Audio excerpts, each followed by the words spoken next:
G'day, May 40 here. David Ignatius, Washington Post foreign affairs columnist, has excellent sources in the defense, intelligence, and political establishment. He is tied in with the blob. He's an articulation of what the most powerful people in America's foreign policy establishment are thinking. And he has been on a tour of Europe as Europe gets ready for the new Donald Trump presidency.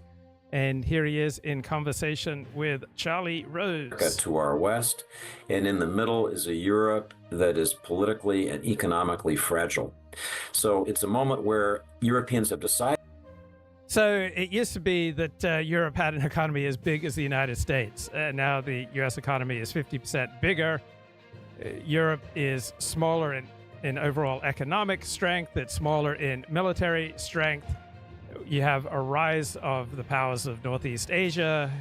You have America just going from strength to strength, and Europe is diminishing on the world stage. That for all their misgivings about Trump, concerns about what he might do to NATO and to the European Union, they have no. Right, the weak endure what they must, and the strong take what they want. And Europe is weak, and so they must endure Donald Trump. They must bend to Donald Trump, not the other way around. Choice but to try to work with him. They are feeling weak and vulnerable. And so, to my surprise, rather than hearing angry anti-Trump sentiments, what I heard was, we're trying to figure out how to work with him. What do they fear from Putin? So there is a sense in Europe, I don't think we understand it sufficiently in the United States, that a paramilitary covert war is already taking place between Russia and NATO countries in Europe. Warehouses are exploding in Poland, in Germany, in Spain, in Britain. These are warehouses that are delivering weapons to Ukraine.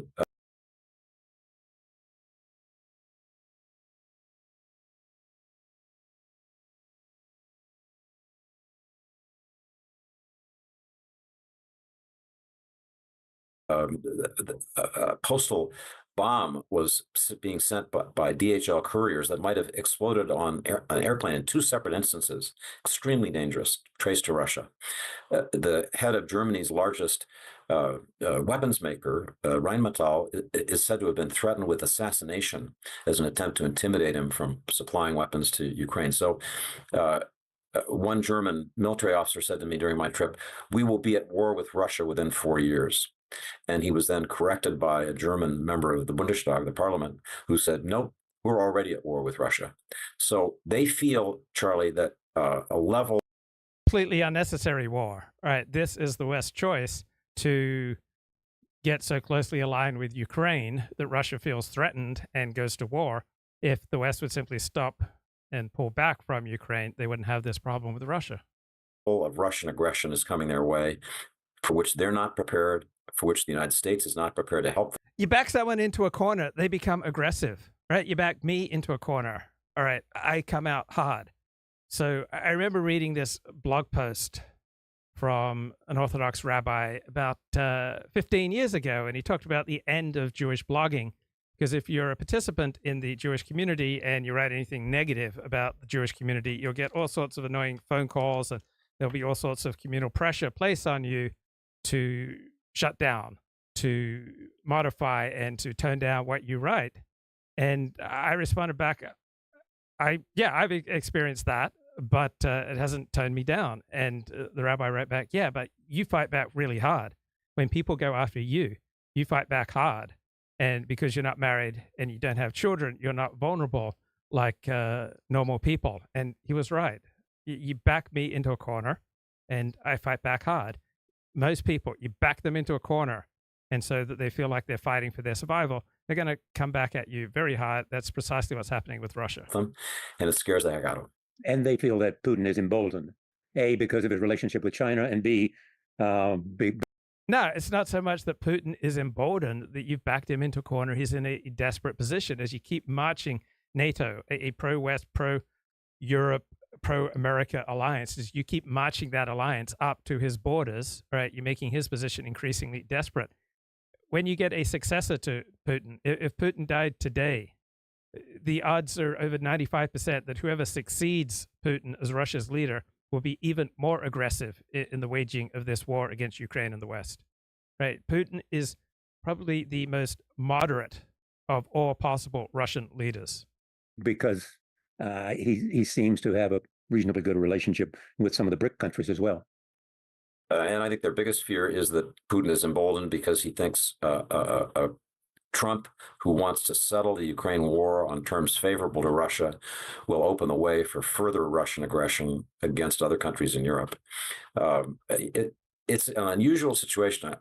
I quoted Europeans who were expressing surprise and relief that in the early calls that European leaders have had with Trump at Mar-a-Lago, rather than face Trump demands, do this, do that, spend more, the usual Trump agenda, they've had Trump asking them questions. What do you think about Zelensky's peace plan? What do you think about Putin?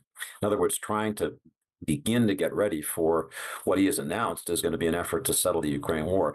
At least he seems to understand the stakes there and to be asking people questions rather than telling them things.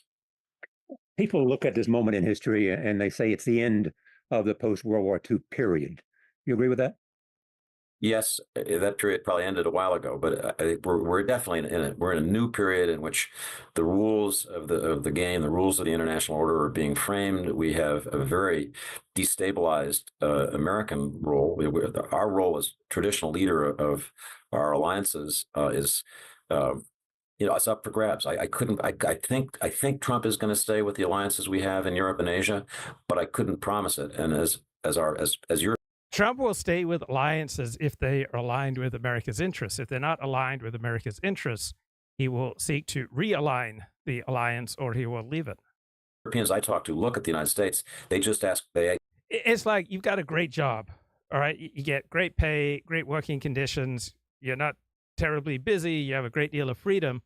All right. But if your job is not aligned with the best interests of your employer, that situation is not going to last that long. Unless your efforts and your pay and your conditions and your productivity is aligned with the best interests of your employer, you're not in a sustainable relationship.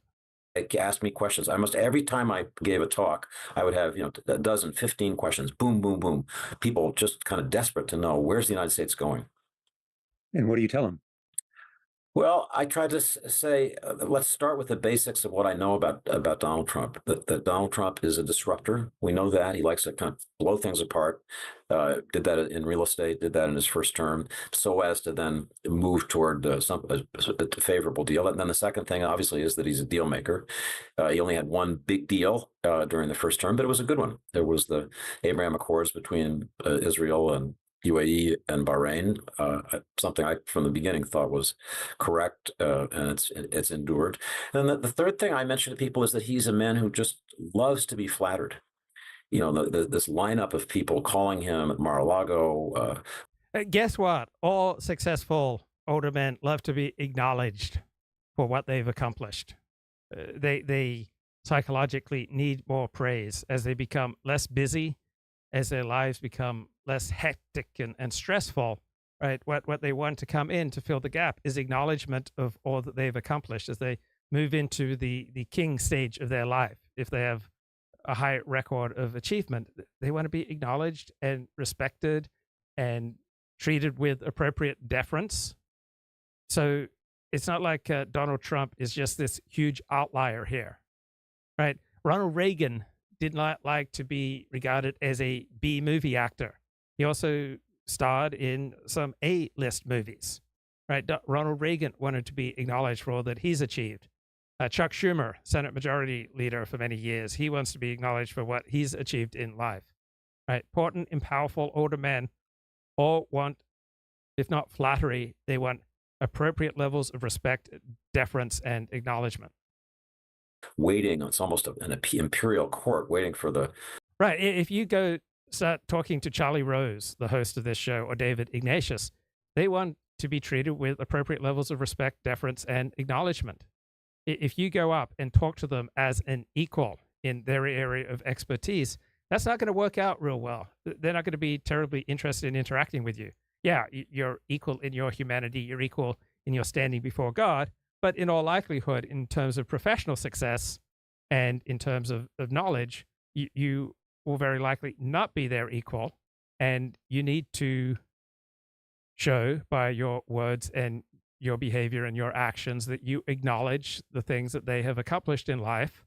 And without that acknowledgement and that appropriate level of respect, they are going to tune you out. For the emperor's favor, it's just a part of how he operates. So I think Europeans are trying to figure out how do they play that game without compromising their security. I think, Charlie, the person that your viewers should focus on most closely as a Trump interlocutor is the new head of NATO, Mark Rutte, who former Dutch prime minister, who just visited Mar-a-Lago, extremely articulate, has a good relationship with Trump. Unlike many Europeans, Trump respects him. So he's going to try to make the case. You have an interest, Mr. President-elect, in a peace in Ukraine that is lasting. Because if it isn't, if the Ukrainians don't have security guarantees, this is just going to come back to haunt you in the middle of your term. You're going to have another round of fighting if you don't have good security guarantees going in. That's Rutte's line, I believe. Looking at Ukraine and what's happened in the last several weeks with the fact the Ukrainians using the missiles that we provided and Putin suggesting that he's considering a new nuclear policy. Where is that at the moment? So one relatively reassuring way to think about it is I've never covered a war where in the weeks and months before negotiations, there isn't escalation as each side tries to gain greater leverage. So maybe that's part of what we're seeing. Having said that, in my lifetime, with the exception of 1962 and the Cuban Missile Crisis, we've never been in as dangerous a situation as we are. When you have a superpower talking actively, regularly about use of nuclear weapons, revising its nuclear weapons doctrines so as to make their use easier, more direct. People have gotten in the habit of dismissing Putin's threats. Oh, well, he's just bluffing. The point, I think, about nuclear weapons is you can't play that game indefinitely, just assume it's going to be a bluff. And I commend Jake Sullivan, National Security Advisor, and President Biden on whose shoulders these issues rested. That they made a decision to take greater risks, supply Ukraine with the ability to strike deeper in Russia, knowing the intelligence community had given advice. I wrote a column about what the analyst said, and the analyst said Putin will respond. I mean, he will retaliate. Probably it will be vertical, meaning more aggressive paramilitary actions against Europe, cutting telephone cables, which we may have. Right, the enemy. Your opponent always gets a voice in any conflict. So when the Biden administration unleashed Ukraine to lob missiles deeper into Russia, Russia's always going to respond to that. You are going up the escalation ladder. Wars almost always go up the escalation ladder until there is a clear, definitive winner. So the idea that this is significantly helping Ukraine by increasing the intensity and danger of the conflict seems silly to me. Seems wrong. The whole Western involvement in Ukraine or trying to make Ukraine part of the West is misguided because Ukraine is clearly in Russia's domain of influence. And yes, when you live next to a superpower, if you live in a mob neighborhood, you don't get a say in how the neighborhood runs, right? The mob runs your neighborhood. And when you live next door to a superpower, they essentially have veto power over your foreign policy, or they're just going to wreck and destroy you because they have the power to do so. You're a small country next to a superpower. You are the weak. All right? You have to endure what you must. And if you do not align yourself with the superpower next to you, they will destroy you. Seen in the Black Sea, rather than vertically through use of nuclear weapons, but he'll retaliate. Biden decided to do it anyway. We're now. I'm thinking about Black Lives Matter when that became a seemingly unstoppable movement towards the end of May 2020. You had all this corporation money, Fortune 500 corporations donating to Black Lives Matter. Why? Because it seemed like an unstoppable force. And you had corporations starting diversity, equity, inclusion policies because that seemed like an unstoppable political force. Then Black Lives Matter almost cost Joe Biden and the Democrats the 2020 election. It's proven increasingly unpopular. Black Lives Matter activists realize that the more powerful and violent their demonstrations, right, the more they empowered support for Donald Trump. So they've largely dialed back on Black Lives Matter activism. You've seen anti-Israel forces completely dial back their activism on university college campuses. And you see all these corporations now like Walmart and Target dialing back on their diversity, equity, inclusion policies because they now realize that they're going against power, right? They started these policies when they saw that they were aligning with power, and they're winding back these policies now that they are up against power. Seeing, I think, the Russian response, we just have to realize we're on the edge of something much more dangerous, and people need to be prudent. This could be, I mean, yeah, we're on the edge of World War III, and it has nothing to do with vital American strategic interests, right? Whether, God forbid, Ukraine kills 1 million Russians or Russia kills 1 million Ukrainians, that does nothing to the welfare and well-being of 340 million Americans. God forbid, Israel kills 1 million people in Gaza, or people in Gaza kill 1 million people in Israel. That will have no effect on the well-being of 340 million Americans. And so we're risking World War III completely unnecessarily by having the United States so deeply involved in the Middle East and in the Ukraine conflict.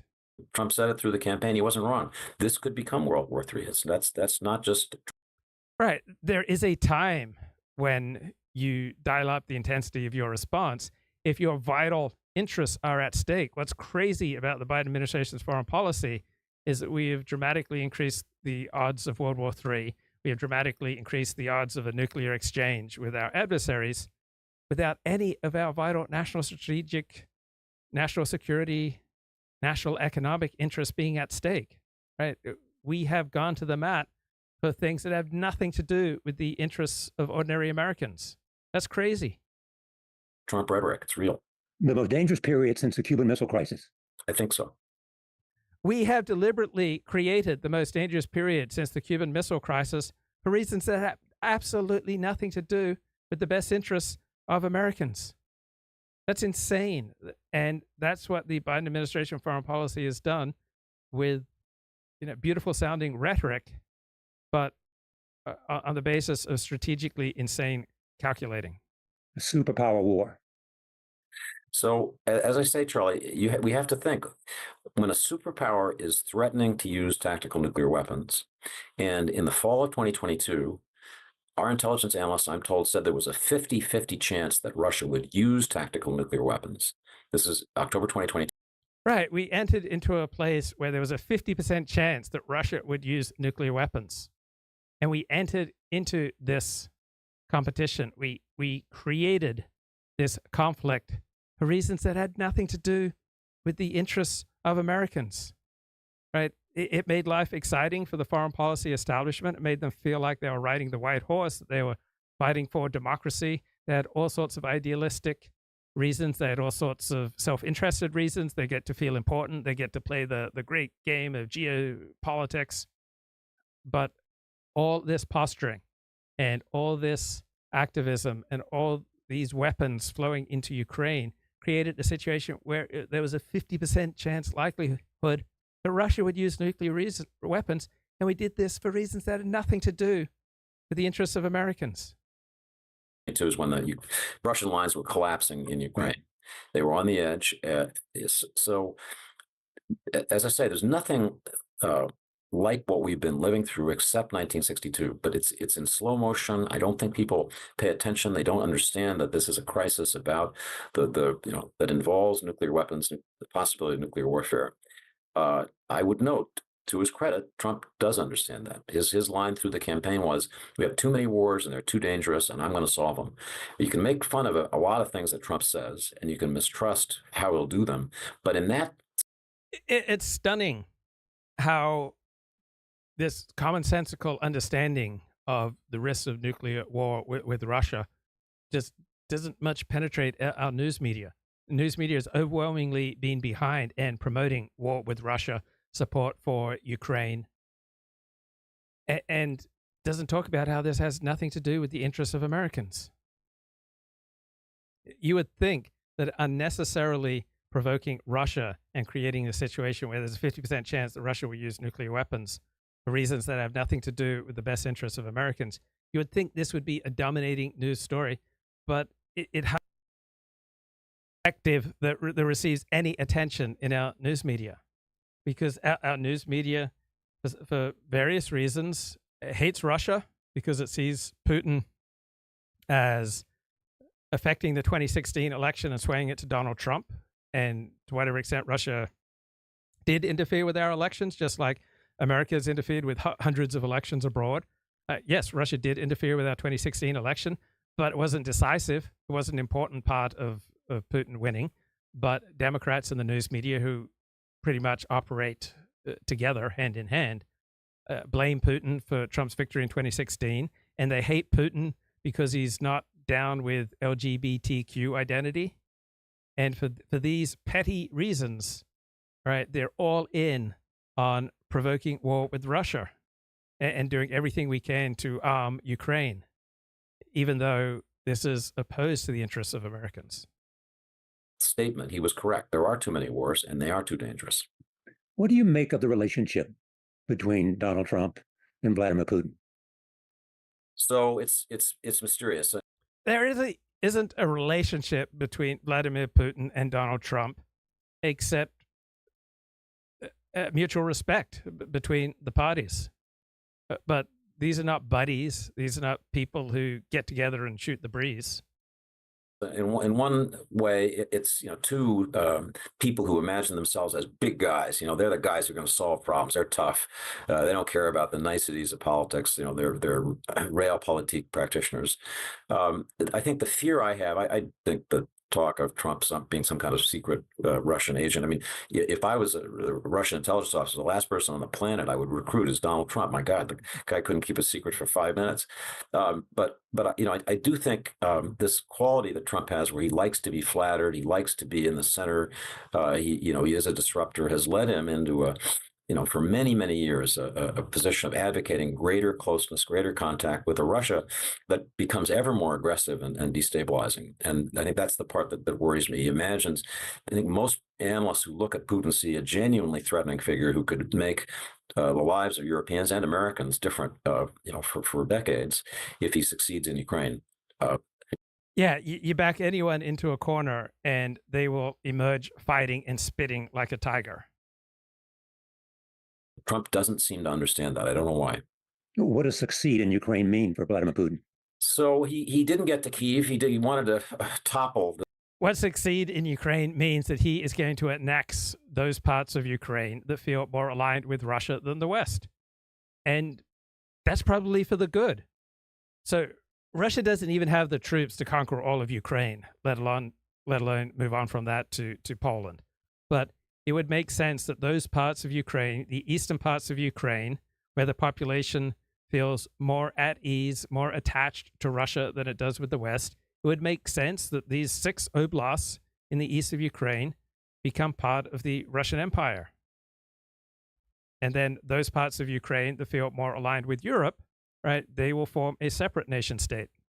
The Zelensky government, that failed thanks to our intelligence. We knew they were coming. We helped the Ukrainians prepare for the key battle in the first days of the war at an airport west of Kyiv called Hostomel Airport. So he's not going to get to Kyiv. What he wants is a political veto so that Ukrainian security decisions are essentially under Russian hegemony.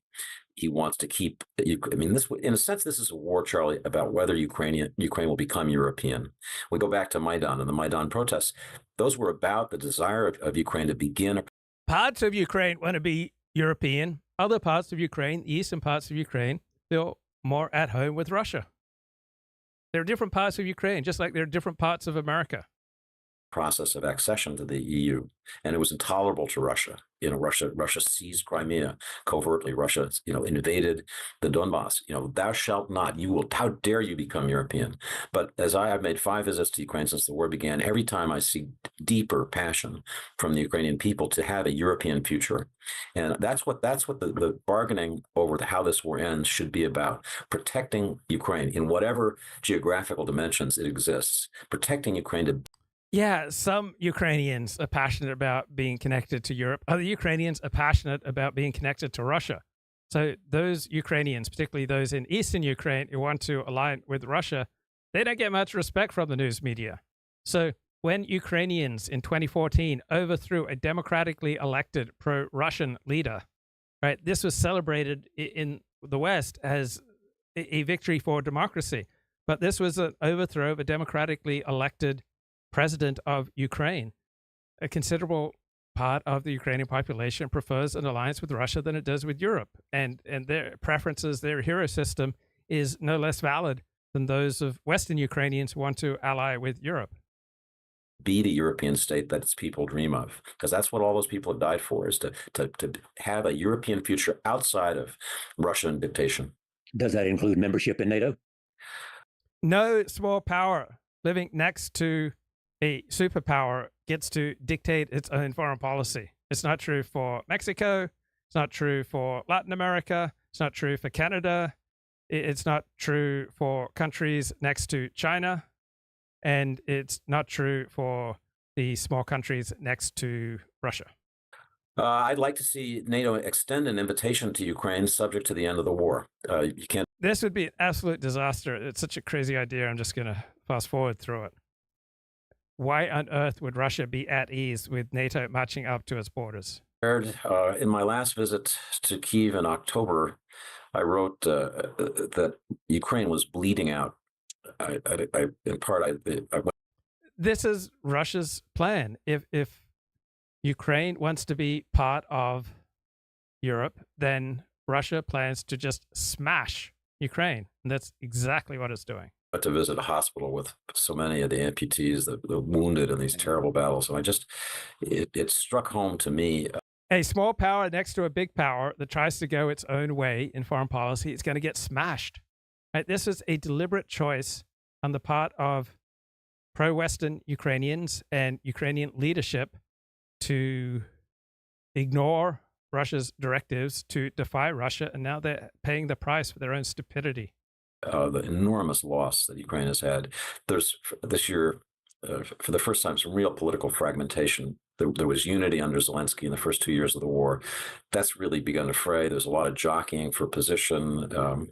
So I think Zelensky's got to make a decision. It's the most painful one imaginable, to take his country into negotiations to have a viable, not just a viable, a bright future.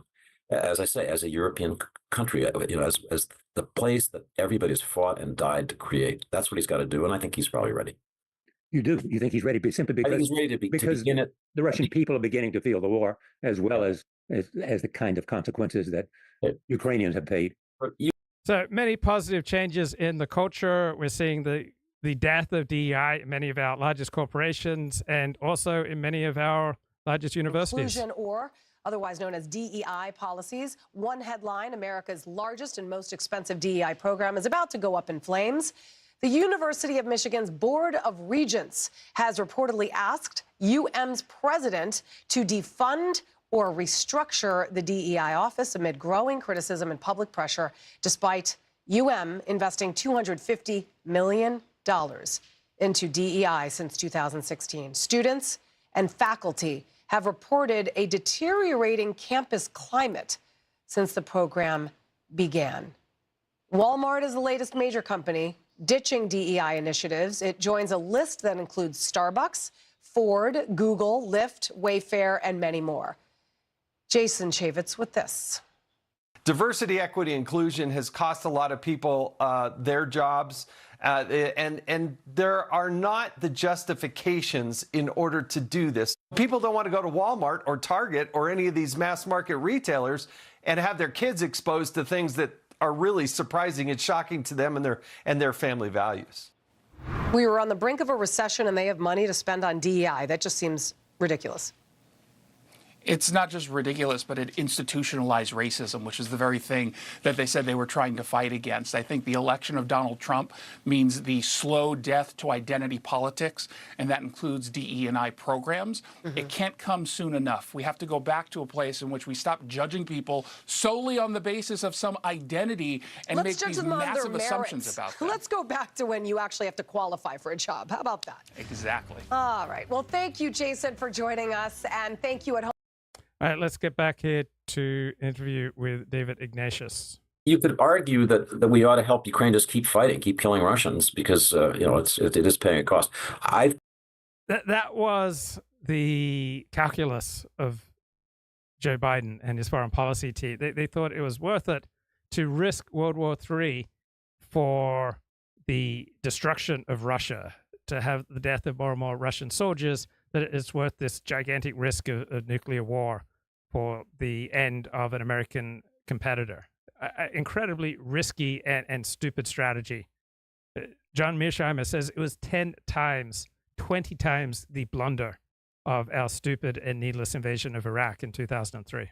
I've come to think that that's that argument which Biden used to sum up in the phrase, as long as it takes. He'd say, well, we're there with you as long as it takes. And the problem is that for Ukraine to win a war of attrition against this much bigger Russia with so many more bodies to throw into the conflict, I think it's just such a grim future for Ukraine that I think they've fought and I hope won their battle to stop Putin's advance and to have the country they want. And so now it's up to diplomacy and combined with military power and security guarantees to give them that. That's what they won the battle. They may have won various battles, but they've clearly lost the war, right? And you essentially had the destruction of Ukraine. For what purpose? For what good? They were never going to win the war against Russia. Trump has the opportunity, because he has a relationship with Putin, to help them win that deal, and I pray that he'll do that. Well, he's promised to do it in 24 hours. Well, that's typical Trump, but he's got. I mean, this is the real deal, and he having the ambition to solve this war on just terms is one that people should applaud. That would be a good thing, and they should demand that if he's about to make a concessionary deal to Putin, that's. I don't recall Donald Trump saying that he's going to end this war on just terms, right? The terms are what is dictated by reality. The terms are dictated on the basis of relative strength and relative interest. The United States has zero interest in what happens in Ukraine. Russia has intense interest regarding Ukraine because Ukraine is on their border. So the United States has a Monroe Doctrine where it defies outside powers interfering in the Americas. Every great power has the equivalent of a Monroe Doctrine. Chairman Mao, in charge of China, says in the 1950s, if U.S. forces come within 25 miles of the border between North Korea and China, all right, China will get into that war. U.S. forces pushed right up to the Chinese border within that 25-mile barrier, and then millions of Chinese troops poured in. It's a bad thing, and that it not happen. I'm struck by the fact that you said that leaders you talk to, are saying that when they talk on the phone to Donald Trump, president-elect, he's listening and asking questions, which is different, not demanding, but listening. On the other hand, when you look at... I love how Donald Trump has stayed off TV and has largely stayed out of the public eye since he won the election. For millions of Americans, the less they see and hear from Donald Trump directly, the happier they are.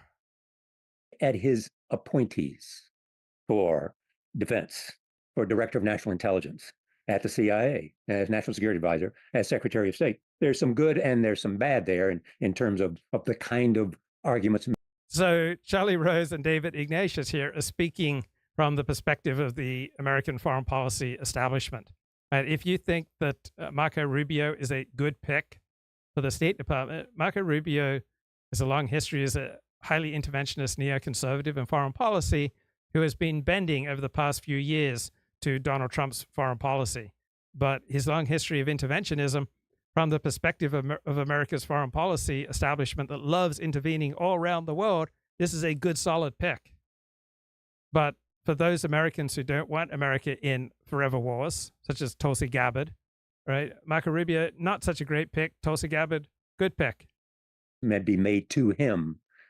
How do you think they will influence him, if at all, or is he... Then Marco Rubio is not going to influence Donald Trump. There's no sign of Marco Rubio influencing Donald Trump. Trump's cabinet is going to take orders from Donald Trump. I think Susie Wiles can influence Donald Trump. I think Elon Musk can influence Donald Trump. His wife, Melania, at times can influence Donald Trump. I think Ivanka can influence Donald Trump. Not many people are particularly influential over Donald Trump. I think Steve Bannon can influence Donald Trump. Simply looking to people that will not put barriers in his way. So people, I think, have begun to talk about Trump's cabinet as a team of rivals, remembering the famous Doris Kearns Goodwin analysis of Abraham Lincoln's war cabinet. I said to Europeans that I talked to that in looking at his early nominations, it's as if he has two typewriters. And on one, he types the names of people who would be kind of reasonable. I mean, Marco Rubio, okay, that's a reasonable. Mike Waltz, distinguished special operations officer, spoken well of by everybody I talked to who worked with him, who commanded him, solid resume, good decision making. And then there's this other typewriter where he types names that are absolutely crazy. I mean, Tulsi Gabbard, as the director of our intelligence, when she spent a lot of her time going to see people who were nominally enemies or at least potential adversaries of the United States. I hope. Why is it suspicious that someone talks to rivals and enemies of the United States? I don't see anything suspicious at all about Tulsi Gabbard visiting Syria or talking to Russians or talking to other countries that rival the US. Why is that a bad thing? Why is that so suspicious? I reported on the sex industry for many years. I talked to bad people. I talked to people in organized crime.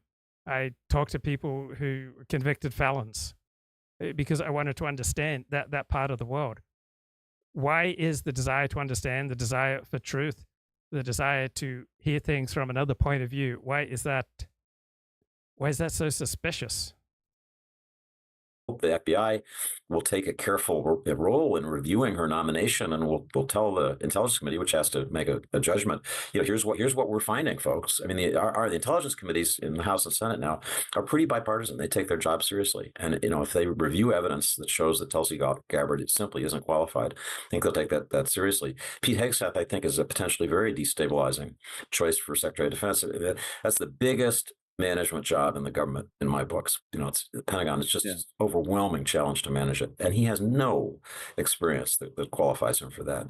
So we'll see how it comes out, but it's just strange to see this mix of some pretty good people and some absolutely terrible people coming out of Mar-a-Lago in this first few weeks after the election.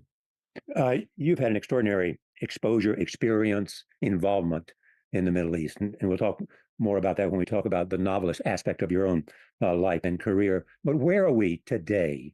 When you look at Beirut, when you look at Gaza, when you look at the Iranians, where are we? Where are we? We are at a place where Israel has won a stunning series of victories over the past 4 months. In terms of what's going to happen? Well, I was just in Beirut in the week before the election. I told friends it was relaxing to be in a real war zone as opposed to the kind of psychodrama of Washington. America. So people in Beirut would gather to watch Israel's bombings because they knew that Israel just wasn't going to bomb willy-nilly. Israel was going to bomb only Hezbollah strongholds. So people in and around Beirut could gather to watch Israel bomb Hezbollah. And almost every nation state in the Middle East, except for Iran, welcomes Israel destroying Hezbollah. And they could count on the Israeli attacks being pinpointed, right? Why else would they gather to watch these attacks if they weren't assured that Israel's strikes were going to be pinpointed at Hezbollah? And why would Israel not want to take out an entity that was dedicated to destroying it? You'd have to say that where we are for the moment is Israel's just running the table. Israel, after being shocked and deeply traumatized by October 7, has used military force, to great excess. I think in Gaza, just unacceptably killing Palestinian civilians, and is just destroying, decapitating, and now wiping out the small cells of Hezbollah in Lebanon. So the opportunity is approaching for an overarching peace deal, as Iran's proxies essentially have been crushed. Iran's two key proxies, Hezbollah and Hamas, have been crushed. And because I think both organizations have done terrible damage, I think I'm not unhappy to see that. I think the Israelis have to think very carefully about what comes after the defeat of these adversaries, so that from Israel's standpoint and from the standpoint of the Lebanese and Palestinian people, there's some stability and security at last, and you can begin to build something positive. That's the challenge. I mean, but there is no indication that the prime minister has thought about the day after, to use the word people love. None. It's I've been writing about this with increasing kind of indignation. And how do you know? Why are Charlie Rose and David Ignatius so sure that Bibi Netanyahu hasn't thought about what happens the day after Hamas is crushed? All right, why are they so sure that they understand this situation far better than Bibi Netanyahu has access to far more intelligence? Bibi Netanyahu is in an impossible position, whereby if he states his plans openly, he will lose vital and essential American military aid. On the other hand, if he capitulates to what the Americans want under Joe Biden, then he will lose his cabinet, he will lose his coalition, and he will be unable to govern Israel. So Bibi Netanyahu has been operating where he's in an impossible position with regard to publicly saying the truth and to publicly, openly sharing his intentions. And yet these two arrogant Americans think they just know so much more, that they are just so much wiser than Bibi Netanyahu. Right? Bibi is in a position where he cannot say the truth. Right? Often when you achieve power, you then often have a choice between two directions you can go in. You can go for influence, whereby you have to severely restrict the type of things that you say publicly because you're aiming for influence with other insiders, or you can speak your mind and eliminate your ability to quietly work behind the scenes. But just because you're not publicly saying things doesn't mean you haven't thought about them. Now resignation. He just doesn't do it. I don't know why. There are people in the idea. You're an idiot. You don't know why Bibi Netanyahu can't openly state what his goals are? Because if he openly states what his goals are, right, America would cut off arms. If he openly capitulates to Joe Biden, then he would lose his governing coalition in the Knesset, the Israeli parliament. Such an obvious dilemma that Bibi faces, and these two knuckleheads can't face that reality. Yeah, who've been thinking about this, pleading with him to get serious about it. You wrote a big piece about an appreciation almost of the defense minister, who's now gone. Yes. So right now, it's hard to imagine any scenario in Gaza that does not have Israeli occupation. Right? We're looking at Israeli occupation of Gaza for the next 100 years. Right now. And it's brutal. It's going to come at a tremendous cost to Gazans and to Israelis. But this is the future that Gaza chose. Gaza elected Hamas, and they allowed Hamas to be the dominant power to essentially govern Gaza. Gaza is effectively operated as a nation state directed by a terrorist group, Hamas, and Gazans acceded to that. And then after October 7th, they've had to pay the price for their government. That is the rule in human history.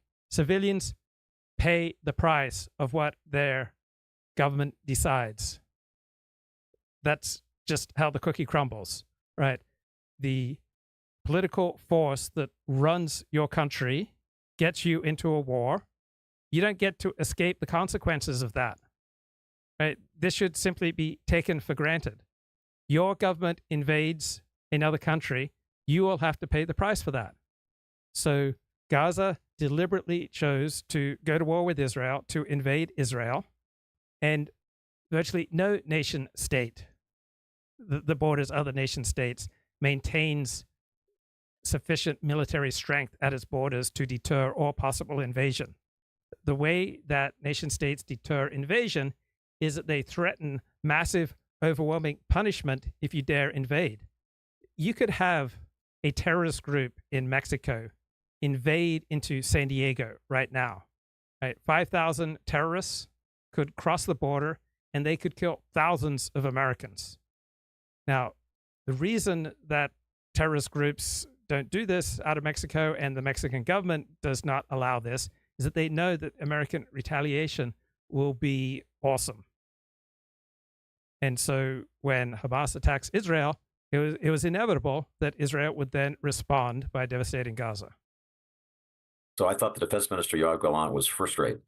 I thought he was the one person who was really trying to think about the day after, about how we.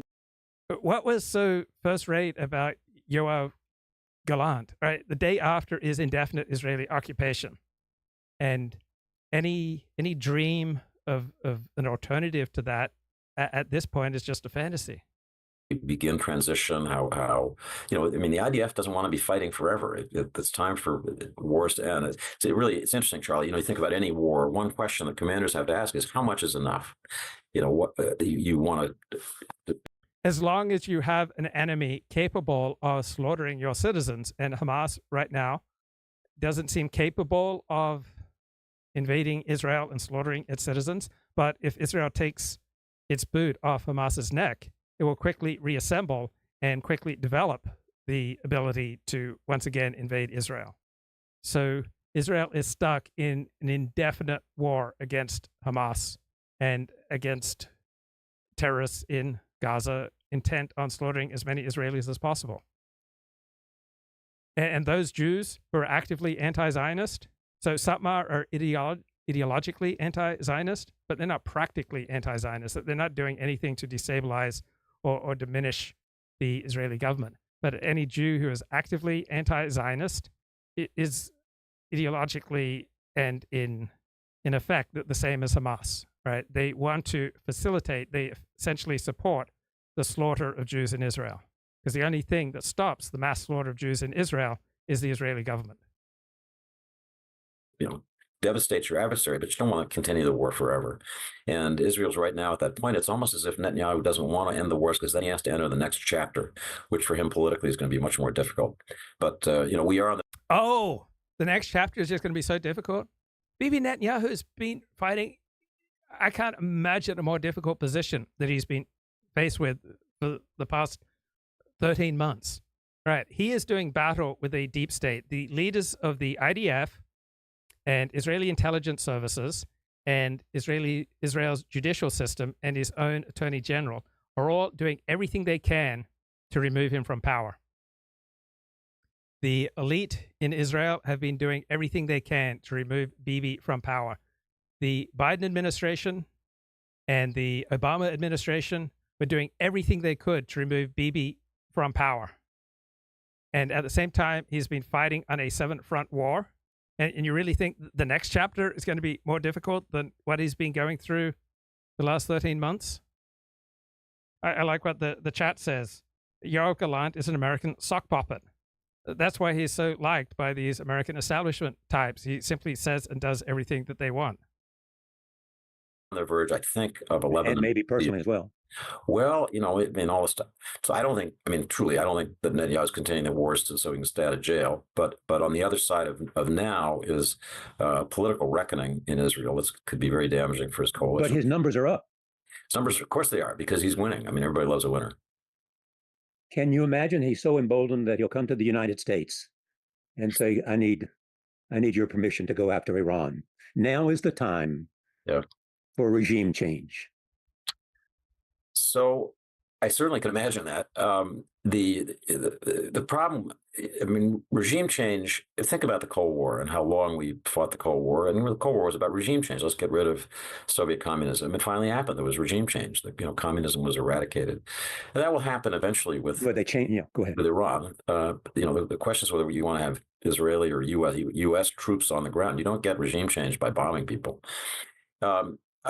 I think that at the end of these wars in Gaza and Lebanon, there is going to be a peace deal that will have an overarching component of Israeli normalization with Saudi Arabia. From everything I know, MBS, Mohammed bin Salman, the ruler of Saudi Arabia, is as interested in that as he was 2 years ago when he was ready to sign the deal. So I think that's coming. But part of his demand will clearly be a Palestinian state, will it not? So he's got to come back down from that quite a lot. It will be, Charlie, language that Gaza was effectively sovereign under Hamas. Effectively, didn't literally have its own nation state, but it effectively ran like a nation state. Talks about a pathway toward or a vision of a Palestinian state, and there's even talk now. Somebody very close to Lindsey Graham, told me that the latest conversation that Graham has had with MBS, they talk about Palestinian sovereignty. It's just a different word. What does Palestinian sovereignty mean? I don't know, but maybe that's going to be sufficient for MBS and Bibi. But I still think this deal is in prospect.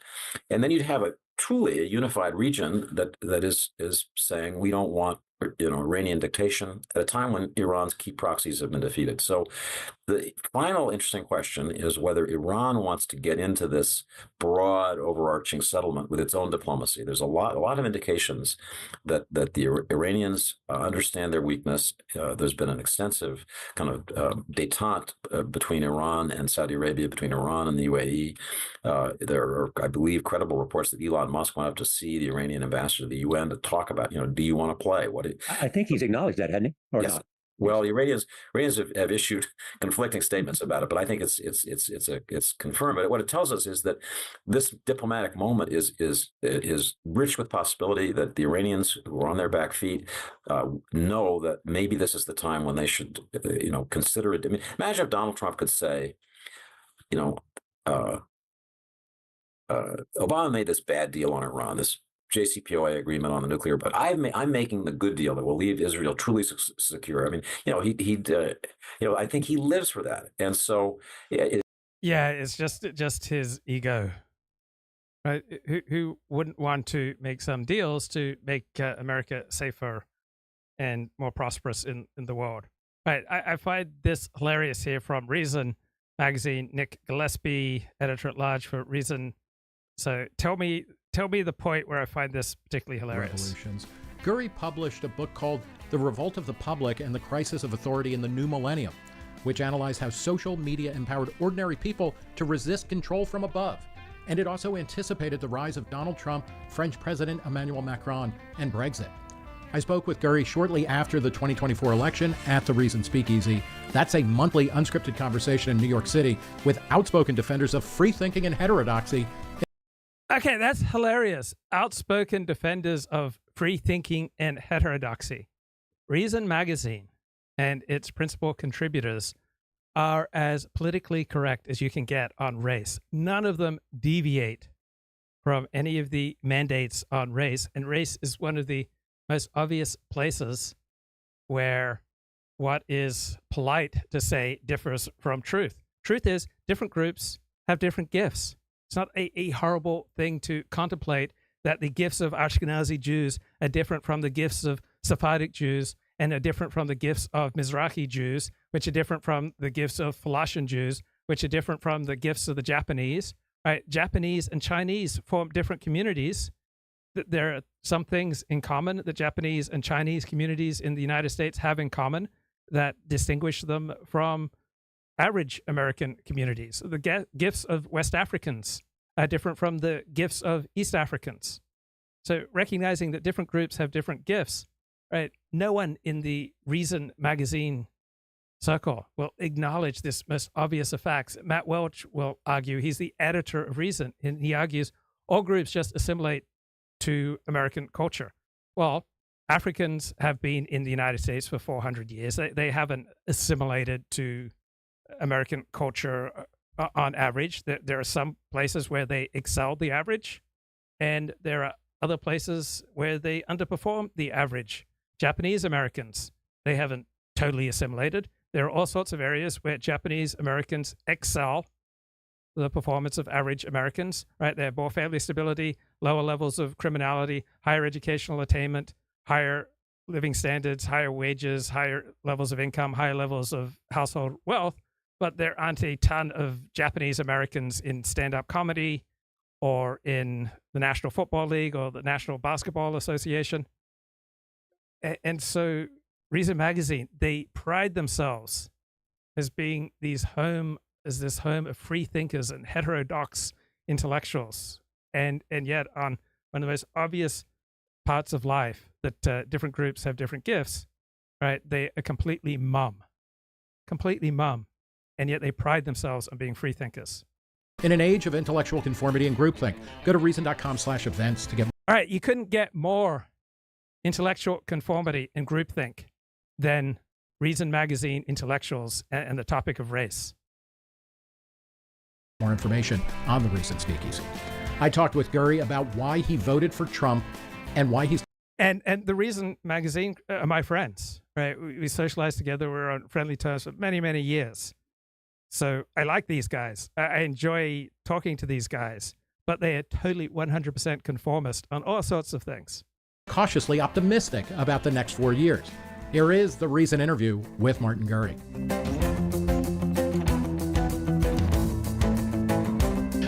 Martin Gurri, thanks for talking to Reason. Love to be here.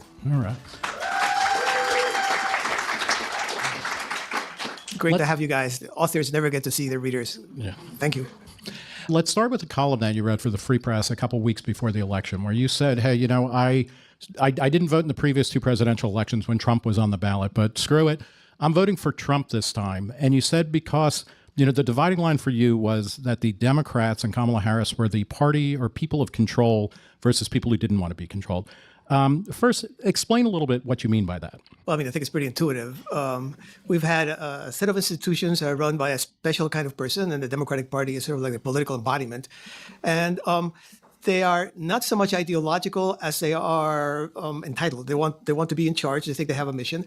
So whenever they appeal to some ideological, you know, say fig leaf, like for example, fixing climate change or any number of other things, they invariably come back to, like identity, for example, they invariably come back to, well, and now the government has to, and now we have to, and you have to change in this way, and you have to give up your plastic straws. Yes, you have to do that. Give up your cars. You have to give up your stoves. Give up this, give up that. And it seemed like it was an endless list of things, not necessarily ideological. When you got to total it up, it was more. No, Sam Harris is not a blank slatist, and he did a friendly interview with Charles Murray. More of a just sort of like we believe in these things because they make us be in control of you. And I mean, I had a moment with my wife Amy when I was walking in the city of Seattle, and we passed this glittering building and glittering people, young people in there. And in front of it, there were like half a dozen, they looked like dead bodies, all right? And the glittering people were just kind of walking over them and out. And I'm thinking, that's the end point of this, you know. This is, in the end, we're all kind of on the sidewalk, you know, on fentanyl, and they take care of us from their glittering towers. And I didn't think I wanted to do 4 more years of an administration that was essentially brain dead, except for this you know, like vacuum cleaner of control where they wanted to suck everything. Very quickly, when you say, you know, climate change is a fig leaf, what do you mean that Kamala Harris? I'm not an expert on climate change. I'm not going to imitate Jordan Peterson and say, oh, I've read 200 books on climate change. So I'm completely open to the argument that actions and carbon emitted by people is dramatically and dangerously transforming our climate. But what disturbs me about the dominant academic and media and elite attitudes towards how we have to completely revamp our economies because of climate change, it seems that whatever crisis comes along, the prescription from our dominant elite, which is center left to left, is always, we need more power. We need to direct and intervene more in your life. And so when the prescription is always the same thing, it makes the rest of us somewhat skeptical about the claims made for why you need to get more power over my life. Or, you know, and she's standing in for the Democratic Party control. They don't really believe that, and they are just looking for something that will give them more kind of authority. Or whatever happens, they're always looking to increase their authority over my life, and I don't like it. And sometimes I am open to the argument that they deserve increased authority over my life, such as with regard to COVID. I believe that overwhelmingly, Tony Fauci, the public health establishment, our leading politicians and scientists were more right than wrong with regard to COVID. I believe that Operation Warp Speed was just an amazing success. I believe in vaccinations. I believe that it was correct to close the schools prior to everyone getting vaccinated. I believe that social distancing was the right policy until everyone got vaccinated. So I believe that there is a time and a place for considerable government intervention into our lives. I just become suspicious where every crisis that comes along means the elites and the left get more power over our life. Sometimes, yes, I recognize the need for it, but I'm skeptical why every single crisis means you get more power over my life. Or basis to control things? In the last 2 or 3 weeks of the campaign, Kamala Harris spent $2.5 million on private jets. I mean, do you really believe in global warming if you do that? Of course not. It's for us, we the peasantry. It's kind of like the censorship, right? Disinformation, I have always translated. What does disinformation mean? It means shut up, peasant, right? I mean, it means I can say it, but not you.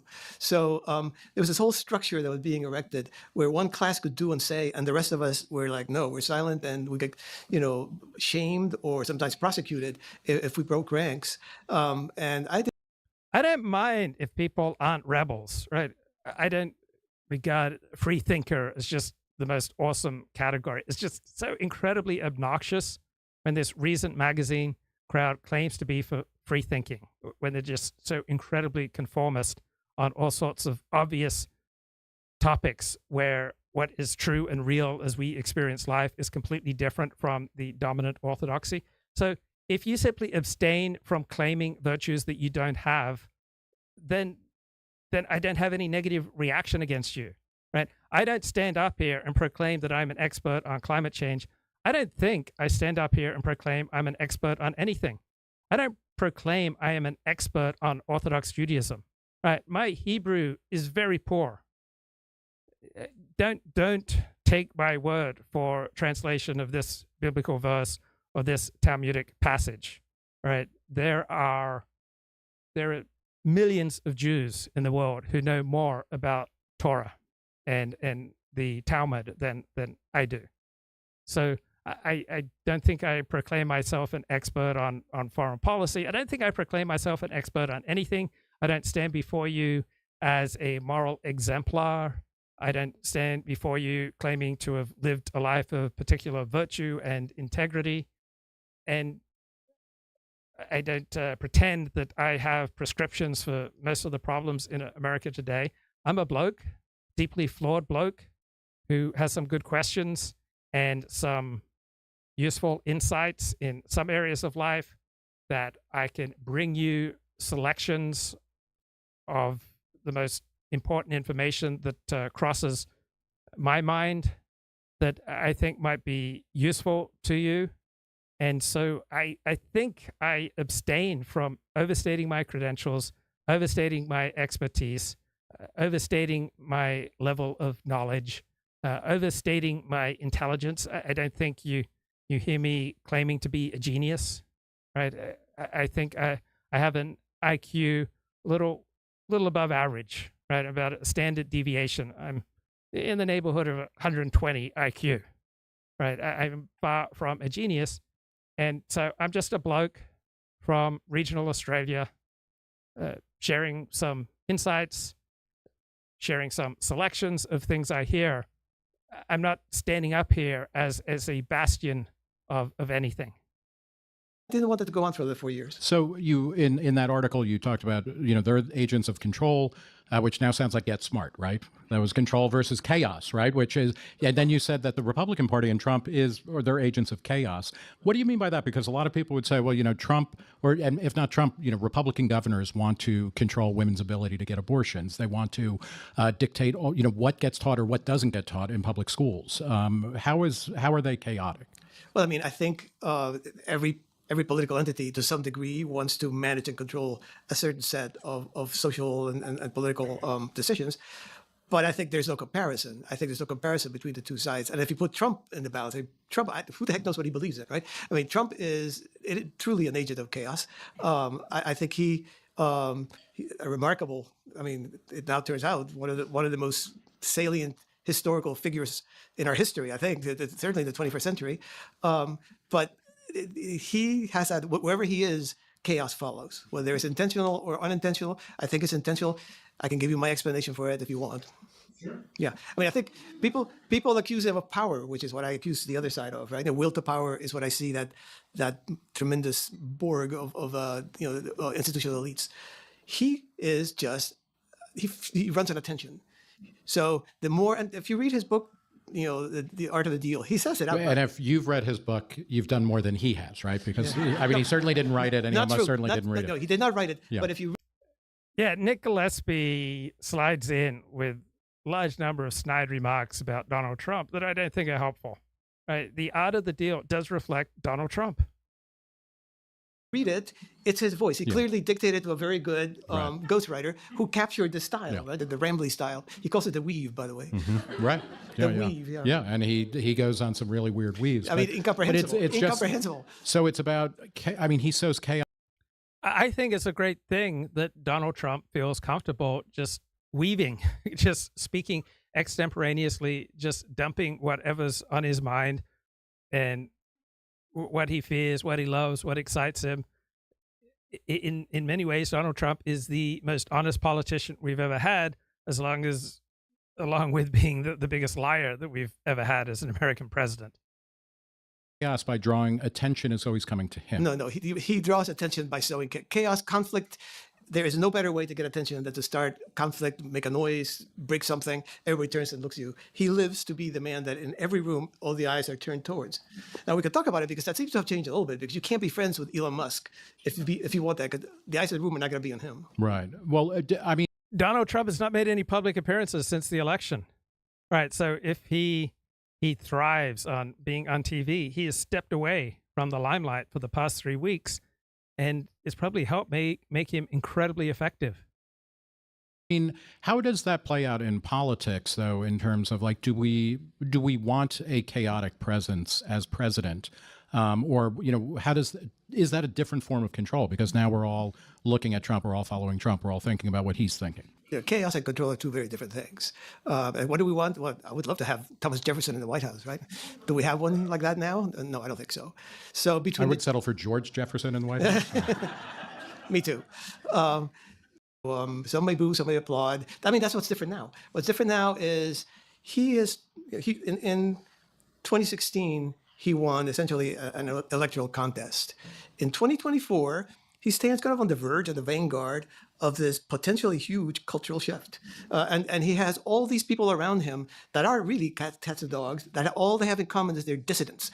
They're people who have been cast out and excommunicated by the establishment. Can we talk about this a little bit? Because I'm thinking of, and I'm sure everybody has seen the picture on, Trump's plane where it's Robert F. Kennedy, being forced to eat a Big Mac and a bottle of corn syrup Coke.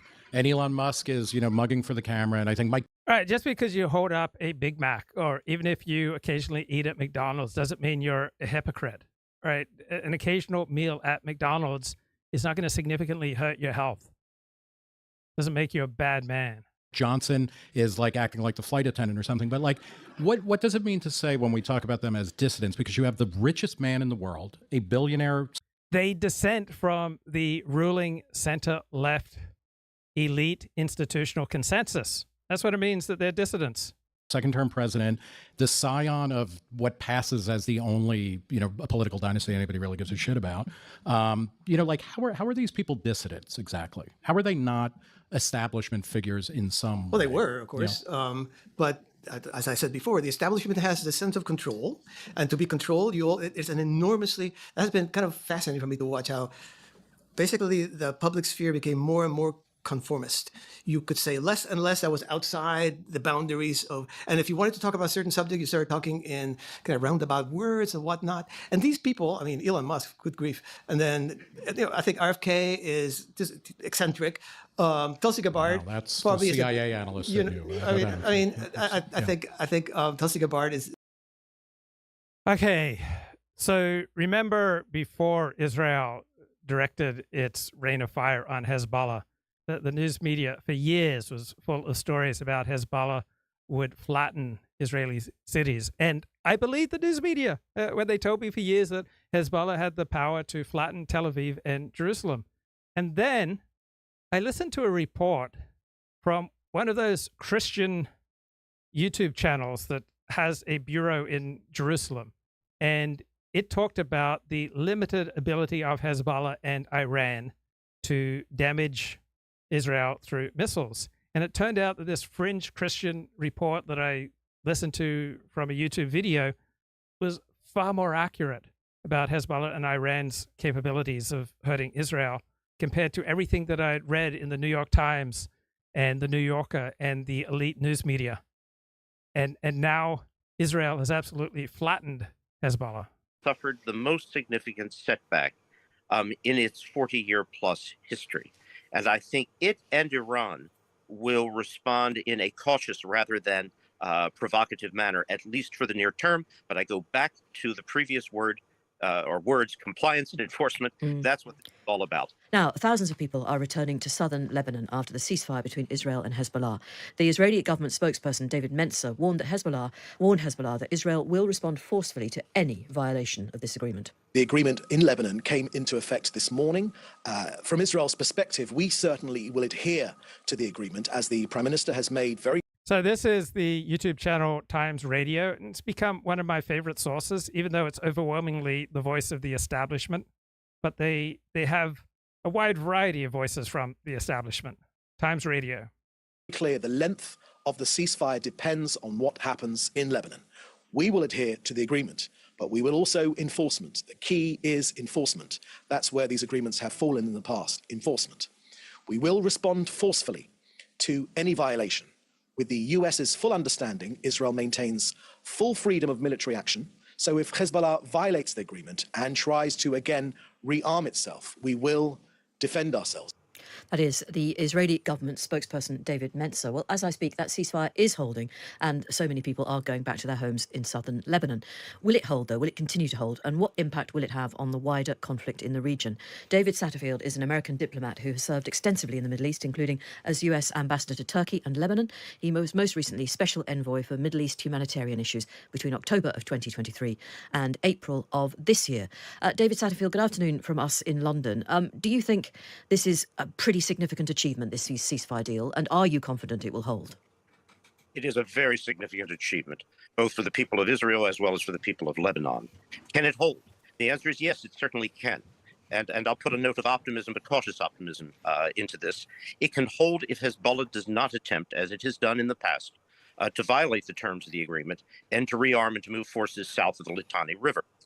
If Hezbollah abides by the terms, then this can be an enduring arrangement which will allow a return to normalcy. Better than normalcy. It'll be a better situation for those in northern Israel and the inhabitants of southern Israel and Beirut, but it all depends upon the issue of enforcement and compliance by Hezbollah.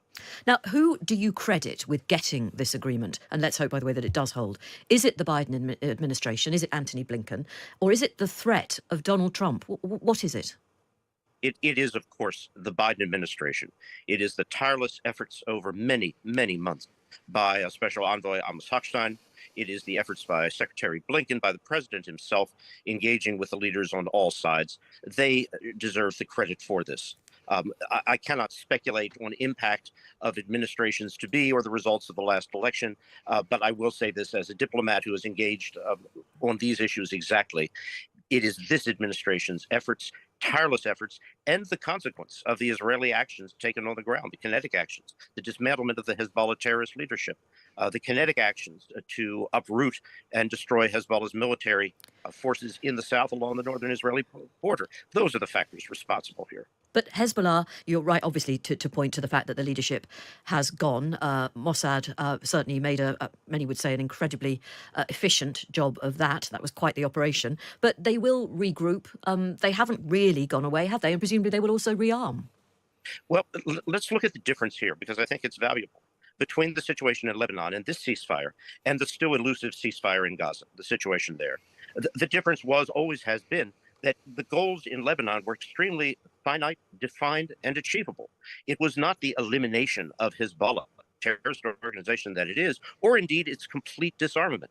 It was the compliance by Hezbollah with provisions of a UN Security Council resolution 1701, passed in August of 2006, to withdraw its forces north of the Litani, not to come south, and to cease the rocketing of Israel, which Hezbollah began without provocation on October 8th. Those were always achievable goals.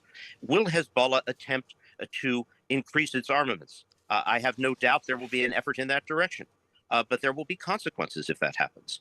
But Hezbollah has suffered the most significant setback in its 40-year-plus history. And I think it and Iran will respond in a cautious rather than provocative manner, at least for the near term. But I go. All right, let's get real clear politics analysis here on what's going on with American politics. Washington Bureau Chief Carl Cannon. So, gentlemen, we heard from Kamala Harris yesterday. She and her running mate, Tim Walz, appeared in a video address to supporters. It was posted on the Democratic Party's account on X. She told the audience in part, don't you... This is stunning. She appears so drunk in this address. She's slurring her words. You ever let anybody take your power from you? And she talked about the money she raised. So, Tom, here is a bit of what she said in her remarks. You put in the time. It was personal for you. And you gave all that you could to support our campaign. Because of your efforts, get this, we raised an historic $1.4 billion, almost $1.5 billion from grassroots supporters alone, the most in presidential campaigns. She so often publicly appears either drunk or to have some kind of benzodiazepine problem or some other problem that you would think the news media would be eager to investigate, and yet they haven't. Campaign history. Nearly 8 million donors contributed an average donation of about $56 to fuel our people-powered campaign. So a people-powered campaign, a lot of money. We're going to find out that she has a serious problem that the news media hid from us deliberately, just as they hid Joe Biden's mental incapacity from us for the past 7 years. It seemed like she was proud that she raised it, but not so, didn't say much about how they spent it. Yeah. This was weird, I have to say. I mean, so 3 weeks after the election, they released this video of her and saying, you know, you didn't play the part where she tells them, she goes on this little rant telling people not to steal their power, don't let anyone steal your power, which was just kind of bizarre. I don't understand why they did this. I mean, some people were speculating that they were doing it to you know, like harm her because she doesn't look great. She doesn't sound great. It was sort of a reminder of maybe the flaws she had as a candidate. I just don't know why this was done, what the timing of it was, what the purpose of it was.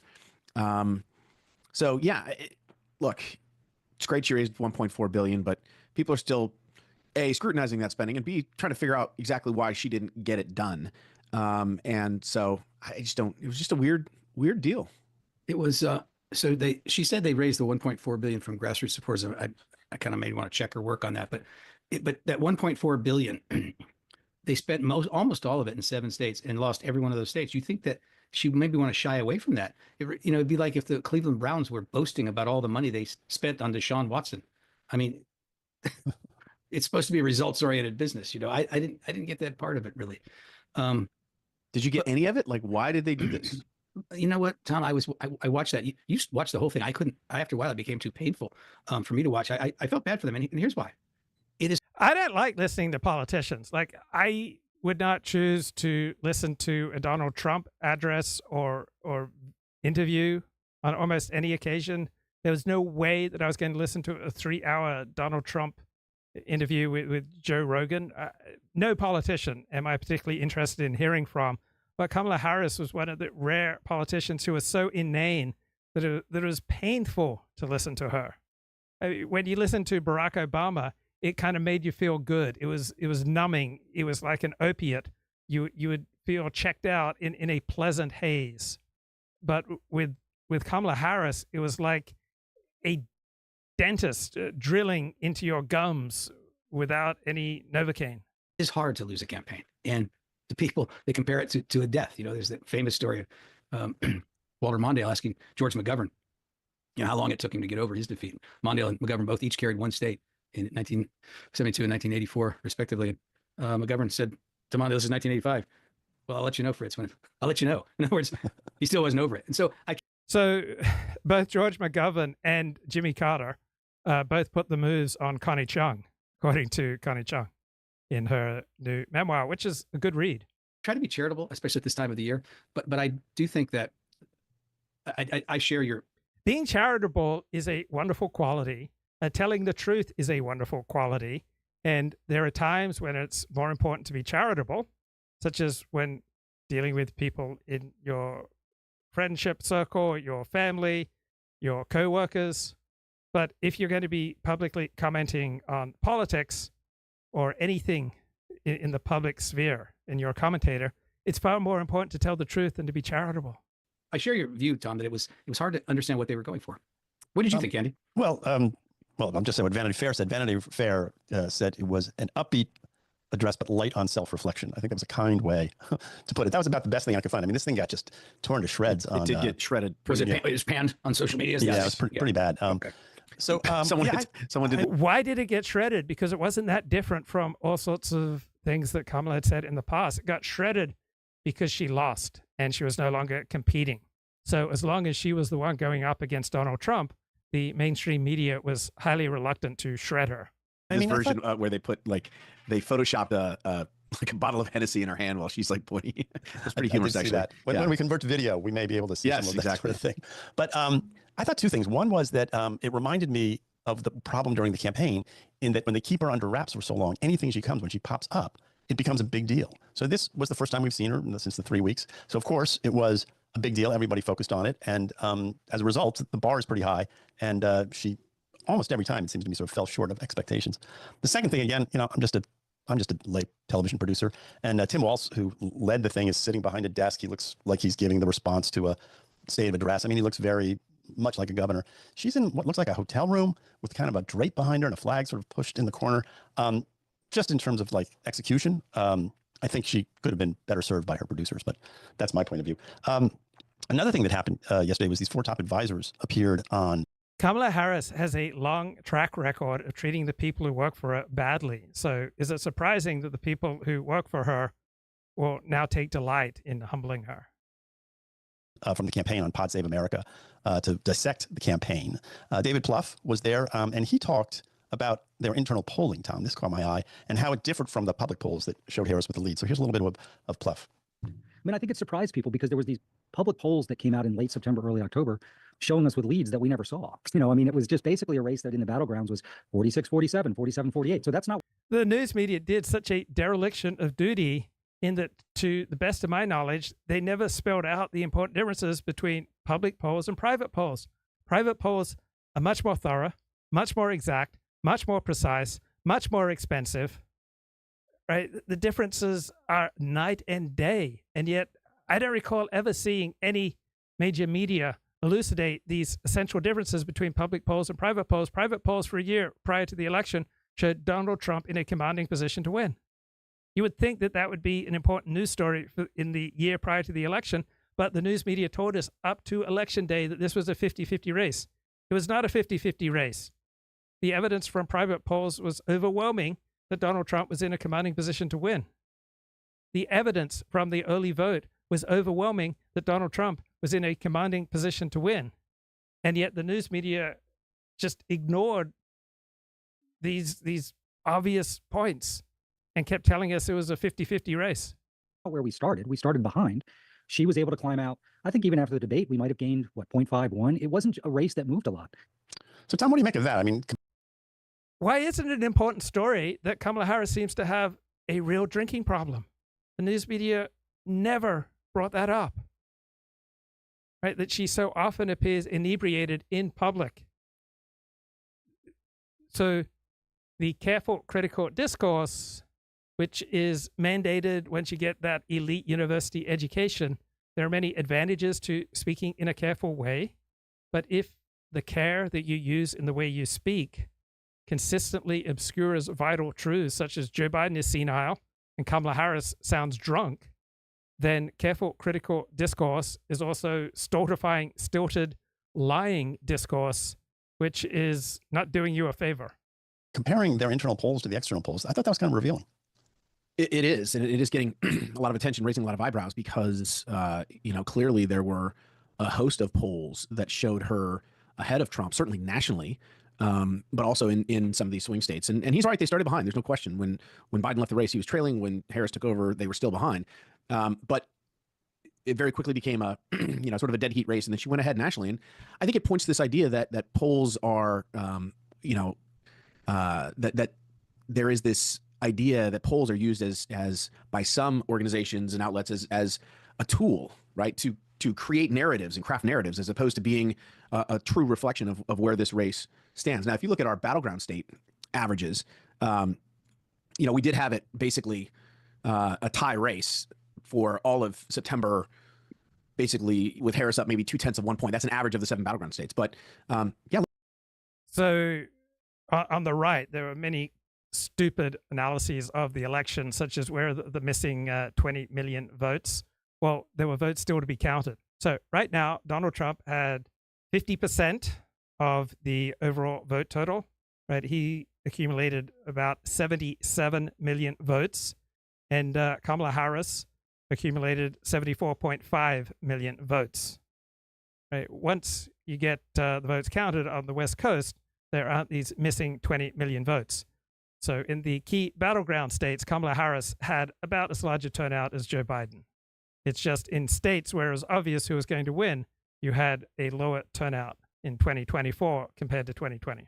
Look, this was interesting. It was interesting to hear Pluff say that, and I think, as I said, it's getting a lot of attention, raised a lot of eyebrows, and not in a good way. Well, one of the reasons it's getting attention. So in 2008, John McCain got 69.5%, 59.5 million votes, and Barack Obama got 69 million votes.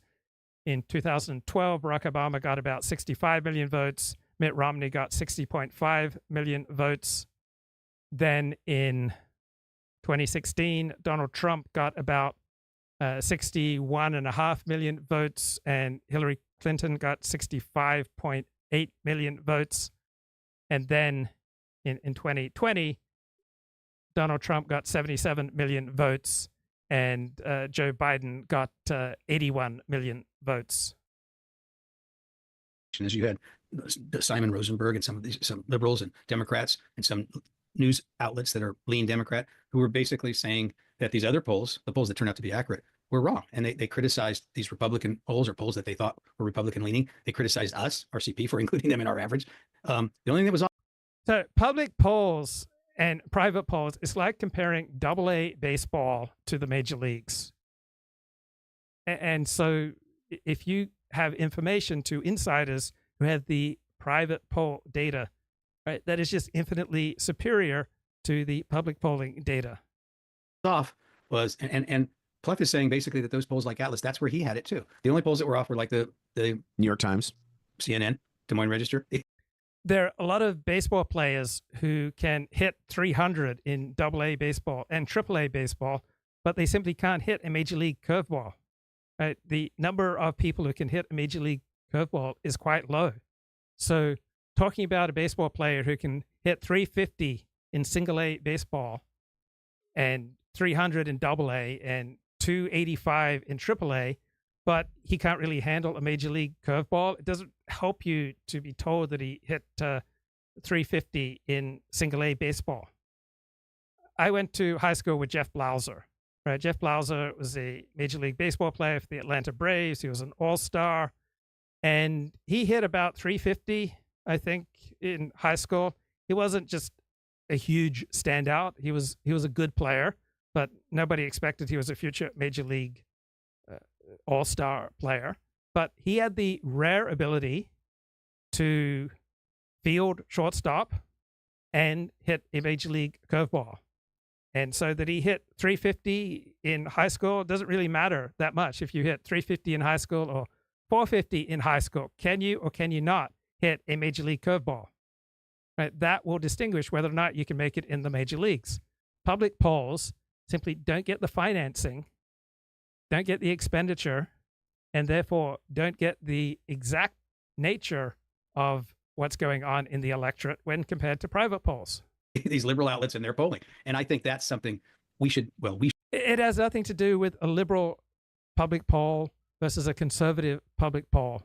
Right? What matters is the finances and the precision of the polling. And private polls are the equivalent of major league curveballs, and not many people can match them. We should talk about that ourselves because it reflects well on us and it shows you. And if you're listening to this, if you're listening to this for the first time, Tom Bevan, who's one of the three musketeers here, he and John McIntyre essentially invented poll averaging. It was our special sauce. It has been for now 25 years, almost. It's not special sauce to average public polls. What's key is to have connections, right? If you're connected, if people like you, you can consistently get away with all sorts of bad behavior to get a normal employee fired. Doris Kearns Goodwin, Mike Barnicle, these are stalwarts on MSNBC. They have thriving mainstream commentary positions, even though they are plagiarists. Normally, plagiarism will sink a public career, but because Mike Barnacle and Doris Kearns Goodwin are connected with other people in the mainstream media, even though they are obvious plagiarists, right, they still have thriving careers. Anyone else who is not as well connected as they are, right, their public careers would be over. These elusive voters, and they complained a little bit about the media, which I thought was a... Private polls get the elusive voters because they have the finances to do so and the expertise, and because they are paid to do that. Right. For the same position, often you can hire someone at $60,000 or at $110,000. On average, the quality of the worker that you get for $110,000 salary is going to be far superior to the $60,000 worker. You know, maybe misplaced, misguided. But Plouffe did say at the end, you know, we talk about the quote unquote fundamentals. I mean, that was the thing. Donald Trump went on the fundamentals. He occupied the center ground with regard to defense, staying out of forever wars, with regard to immigration and crime, with regard to the economy, and with regard to cultural issues.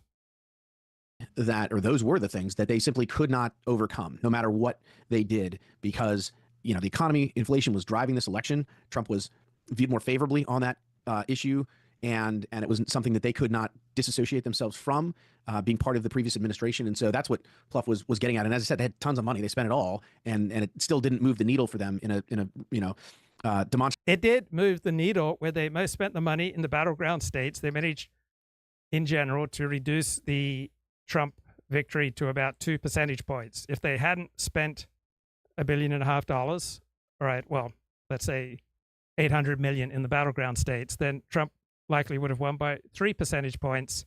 And more importantly, there would have been more Republican senators. So by spending an enormous amount of money, they managed to protect about 3 Senate seats and probably 5 to 10 House seats. So if expenditure had been equal between the parties, you would have had a Republican Senate where you had, say, 56, 57 Republican senators instead of 53. And right now it looks like Republicans are going to have about 220, 221 House seats. If there had been equal expenditures between the parties, you'd have a Republican majority of 230 to 235 seats.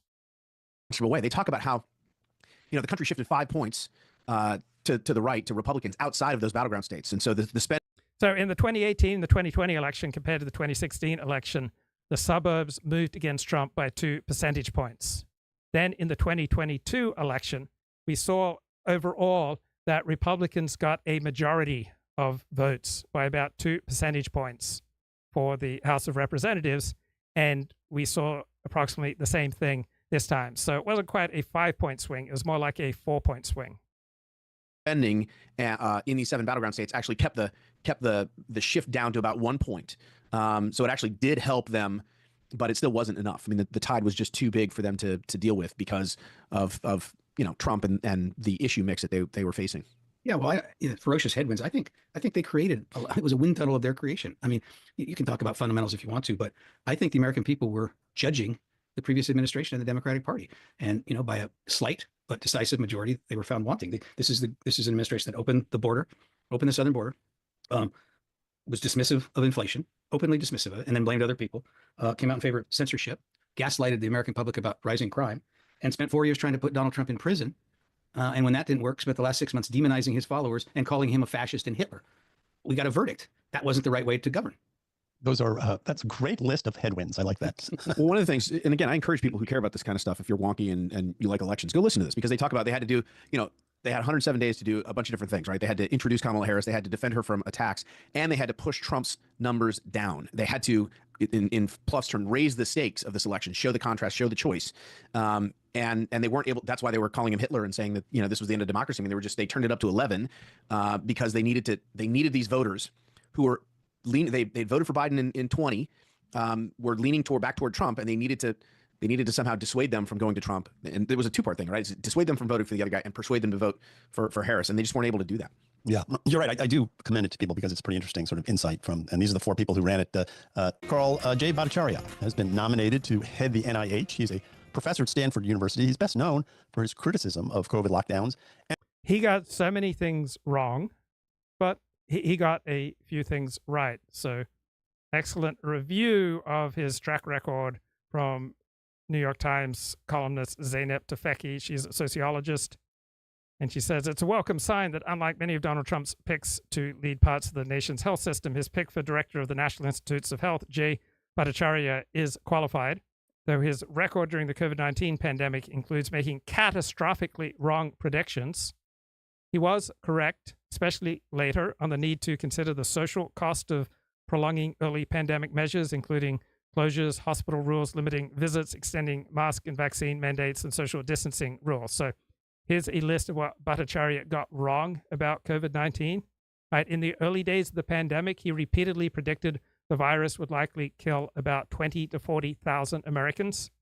The death toll turned out to be 1.2 million. And the average number of years per COVID death is, according to academic surveys, between 10 and 15 years.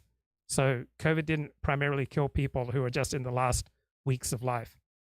He wrote an influential early study that grossly overestimated how many people had already been infected and recovered from the disease. He claimed that immunity was much more widespread than it was, and the disease was much less deadly than it was. He co-wrote the Great Barrington Declaration, which focused on focused protection measures only for older people and the vulnerable, and just let the virus sweep through the rest of the then unvaccinated population to grant herd immunity. There's no herd immunity to virus to the COVID virus because it keeps mutating. Right? You really want to do most things that you can do, particularly prior to vaccination, to limit the spread. We had 2,000 people under the age of 18 die from COVID. Right? Protecting older people alone while everyone else gets infected, including their caregivers, that was simply not feasible. And we had all sorts of people who were not old, but still died or have lifetime health damage from COVID. In early 2021, with no evidence, he declared that a majority of Indians have natural immunity to COVID-19. He claimed that vaccinating the whole population would cause great harm. That his preferred approach would reduce death rates from COVID infection to zero. Shortly afterward, India suffered a deadly wave that killed millions of people in just a few months. They had among the highest and fastest death rates of any country. But he also got some things right. He criticized those who wanted to silence critics of the public health establishment. He was simply dismissed as fringe. People in public health authority did not sufficiently address his views and assertions, many of which were demonstrably wrong. He also correctly wanted the social costs of pandemic measures to be considered more strongly. So Jay Bhattacharya is a qualified person who is often wrong, but sometimes right with regard to COVID. And for this campaign against him that was led by the leadership of NIH at the time, led to him being blacklisted at Twitter. Quite a reversal of fortunes for him, Carl. What do you make of the pick? Well, Jay is a guy, I know him personally, and I've never covered NIH. I've never covered health full time, but I happen to personally know Francis Collins and Jay Bhattacharya, and I always loved Francis. And I thought he made some mistakes in the pandemic, and but Francis I never did. was the head of NIH during COVID. Francis Collins, and he helped lead the effort to censor Jay Bhattacharya, who was questioning whether raised issues, where the vaccine, where this virus came from. It turns out the lab leak theory, which would have gotten you banned from Twitter, although not from SiriusXM or Regular Clear Politics, but banned in the public square. Now the FBI and Department of Energy think it was a lab leak in Wuhan. Should children get the vaccine? A lot of people think no. You can talk about this openly. So how do you get over elections if they don't go your way? I respect the thoughts here of psychologist Adam Grant. It's never as clear in the future as they seem in the present. I think that's the larger point, right? So there are a lot of people who are projecting out to the next 4 years and saying, I think Donald Trump lacks the character and competence to lead a country, let alone, a business. And I think it's going to be really disastrous. And I was really unhappy with the first term. And I would just say not so fast, because as human beings, we are dramatically overconfident when it comes to our ability to predict the future. I got a taste of this on election day. I got an email from a super forecaster who is arguably the world's best election forecaster. He anticipated the rise of Donald Trump in 2015. He's predicted the results of many elections over the last decade successfully. And on Tuesday, election day, he told me that he was putting Kamala Harris at 87% probability of a win. even people who literally, it's their job, right? Their professional skill set is to look in a crystal ball, are constantly wrong. And I think this is one of the great lessons of history is, very often, even when we're right about what's going to happen in the short term, we can't see around the corner and know what the second order consequences might be. So, simple example, let's go back to the Treaty of Versailles. The Allied powers. Let's Adam. Well, we're going there. That's where I thought we would go back to, the Treaty of Versailles. That was the first thing that came to my mind. Well, it was the first thing that came to my mind because that was supposed to be one of the most positive moments in the century, right? You've declared peace. You've been able to, as an Allied power, you're celebrating the fact that World War I is over, not realizing that the national humiliation that Germany faces is going to set the stage for the rise of the Nazi Party and the World War II. That followed. And I think we see this all the time. Let's take a more recent example. How many Democrats do you know, Preet, who celebrated the Joe Biden victory in 2020? I'm raising my hand because we're on video. So it felt like a lot to celebrate for anybody who was, either liberal or anti-Trump. But with the benefit of hindsight, I think a lot of people feel it would have been better to have a Trump victory in 2020 than in 2024. Well, so pause on a couple of things. One, I don't mean to get overly meta here, but you're an expert. You're telling us to doubt experts, and you're saying everything's going to be okay. Should we not believe you based on your first premise? There's nothing he just said about everything's going to be okay. My God. He never said a single thing there that everything's going to be okay. Well, there's a difference between expert knowledge and expert forecast. Well, you're saying that people are bad forecasters, and aren't you, in a way, making a forecast about how we'll feel in the future? Maybe you could be totally wrong, Adam. Of course I could be wrong. That's the point. And so could you. Well, I'm always... All right, this host here is Preet Bharara, who was a federal prosecutor until Donald Trump fired him. He is really bad in understanding what people are saying. All right, he's asking questions and trying to make points that have absolutely nothing to do with what the guest was just saying. No wonder Donald Trump fired him. I'm always wrong. Not you. I'm saying you, the listener. You, the viewer. Well, it's better to insult me than the listener. No, the point is that we just don't know what's going to happen, right? So I saw that you wrote that in the op-ed, and you said it a couple of times. This idea that maybe things would have been better had Trump gotten reelected consecutively as opposed to with a gap of 4 years. Why do you think that? What would have been different? I think the point I would make is that there are things that probably would have been better and things that probably would have been worse. But it's not so clear, which one would outweigh the other. So if I were going to make the case that 2020 would have been better, I would say we have no big lie. We have no January 6th, right? And we're not. Right. And he'd be done. I mean, and yeah, now we would have fresh candidates, both Democrat and Republican. It's like that those big billboard ads. The point is, it's just not as clear now as it was then. That I think the points that Adam Grant is making here, all right, his points are easy to understand, and it's stunning that Preet Bharara has such a difficult time understanding his points. The Biden victory was the best outcome for Democrats. You just don't know. You also don't know what would have happened with the various wars. You don't know what would have happened with the economy. So I agree with your central premise that who the hell knows. But I guess before we get back to the election, your point about experts is a point that a lot of Trump supporters make, and Trump himself makes, that you can't trust experts. They're wrong. So why do we have them? In other words, it can't be. He didn't say you can't trust experts. He says that experts aren't particularly good at forecasting the future, just like non-experts aren't particularly good at forecasting the future.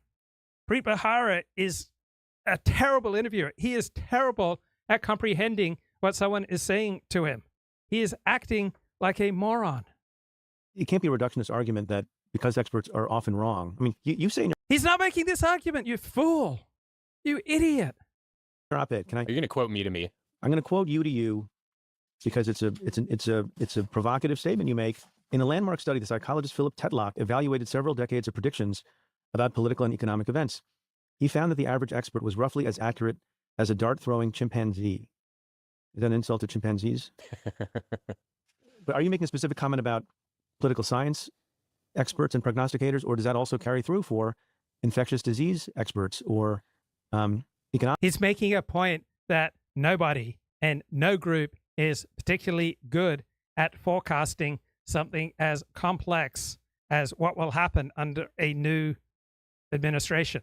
It's like trying to forecast what's going to happen to the economy. You have a pandemic that comes out of nowhere, and suddenly 30 million people lose their jobs. Economic experts and others. And if so, what are we supposed to do with that knowledge?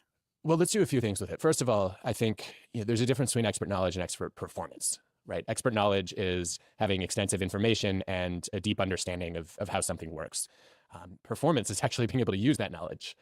And I think it's right. It's easy to predict how I will react when an attractive young woman flatters me with her attention, right? That's easy to predict. But to predict what I'm going to say and what I'm going to be doing a year from now is more complicated because there are more variables at play. It's again, much easier to use in the present than it is in the future. I think, I go immediately to a debate that Danny Kahneman and Gurri Klein had about a decade and a half ago, when basically Danny was finding that even as an expert, you couldn't trust your intuition. And Gurri was finding that intuition was actually better than analysis if you had a lot of experience and expertise. And, I think a lot of people would just yell at each other and argue. Instead, yeah, sometimes intuition is better than analytics. Sometimes analytics is better than intuition. And in complicated cases, there is no significant track record showing one approach is significantly better than the other when trying to predict complicated, future events. Danny and Gurri embarked on a joint project to try to resolve their differences. It was an adversarial collaboration, which I think we ought to have more of in the world. Are we doing that right now? Is this an adversarial collaboration, Adam? I didn't know. Yeah, because you're acting like a moron, Preet. It was during the height of COVID. I asked you how you're supposed to talk to somebody who doesn't believe in vaccines and doesn't believe what the experts are saying about the vaccine/shot. And you... Look, vaccines help reduce the likelihood that you will die from COVID. Vaccines reduce the likelihood that you'll be hospitalized from COVID. They don't offer you long-term protection, right? They are strongest in the first few weeks after you get vaccinated. They are not some kind of miracle cure for COVID. They don't protect you from getting infected. So it really doesn't matter that much if people in your life believe or don't believe in vaccines. Right? A vaccine for COVID helps reduce the odds that you'll die or be hospitalized from COVID. But it doesn't prevent you from getting infected with COVID. It's not a miracle, prophylactic against, suffering from COVID. You made me play a vaccine hesitant COVID worrier, and that was very illuminating. So anyway, I can play the role if you want. I can be more objecting than I usually am. I'm always up for it, and it actually gave me a window into one of the things that's made you such a great lawyer, is seeing how easy it is for you to understand your opponent's point of view and then prepare to decimate it. You got to do that. You got to prepare the other side's case as you would your own, as good lawyers know and say. All right, but I derailed you. Well, no. So let's go back to the adversarial collaboration of Kahneman and Klein. What they discover is that they're basically studying people in different circumstances. So Gurri Klein is studying people in highly stable environments. Think a firefighter, for example. There are only so many ways that a building can burn. And if you've been a firefighter for 20 years and all of a sudden you have this gut feeling that you need to get out of the building, you should trust that intuition and get the hell out. Danny, on the other hand, was studying people in highly unstable, unpredictable environments. Think stockbrokers, for example, where the market conditions of yesterday are not consistent with what the conditions are like today or tomorrow. And he found there intuition was highly unreliable because the patterns of the past that had built up that subconscious sense of what was going to be smart or dumb didn't actually extend out into the future. And so I think the lesson here is that we ought to trust experts in a stable environment. We ought to. So if his reputation was on the line, if he was preparing for an important court case, the host here, Preet, would spend more time and more cognitive energy trying to understand what Adam Grant is telling him. But because he is just surfing the discourse here, right, he just doesn't feel any obligation to listen to the other party with much diligence.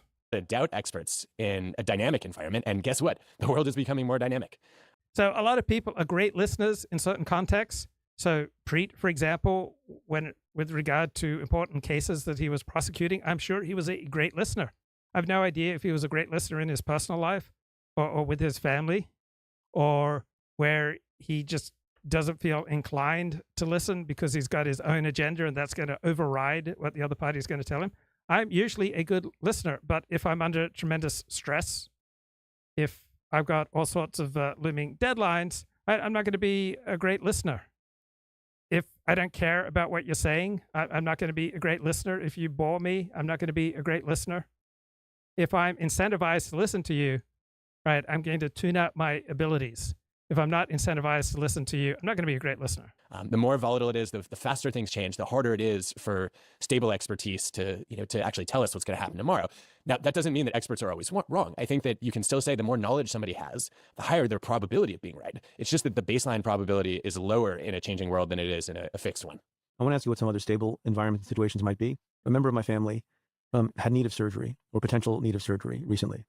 And obviously, my family seeks out experts. My dad. Third one says, you absolutely totally need surgery, and I want to put you under the knife, next week. That's not politics, but it's a situation that arises in people's lives all the time. What is your advice? And the member of my family is an educated person who has access to a lot of information, and also other medical expertise within our family. How the hell are you supposed to decide which one? You need to understand the incentives of the experts that you are consulting. If the doctor is a surgeon, he is going to look at your problem through a surgical lens. If he can make money from performing surgery on you, that's going to sway his advice. Renowned, credentialed, respected expert is correct. Well, you don't, because you don't have the expertise to judge the expertise, right? This is right. So it's a psychological dilemma for lots of people. So I don't know how to. Maybe there's no answer, but can you provide one? Well, I don't have an answer, but I have a recommendation, which is, so I think your fundamental challenge here is the Dunning-Kruger effect. Which you know well. You want to explain what that is? So the famous finding is that the more ignorant and unskilled you are in a domain, the more likely you are to overestimate your knowledge and your competence in that domain. And I think it's easy to say, well, okay, so now I've spoken with 3 experts, I can gauge who's going to be the most qualified or the most trustworthy. Right. So do you flip a 3-sided coin? No. What you do, this is, I actually just did a podcast recently with David Dunning and asked him a version of this question. And he has some research on Dunning is still around? Yeah, he's... That's very cool to have a whole thing named after you and you're still around. Oh yeah, he's an active researcher at the University of Michigan. Go Blue. So here's Dunning's advice, and it comes out of some data he gathered. What you can trust each of those experts to do is to weigh in on the credibility of other experts. So what you do is you ask each of them, who is the best at this particular skill, or which surgeon or which medical professional would you personally go to see?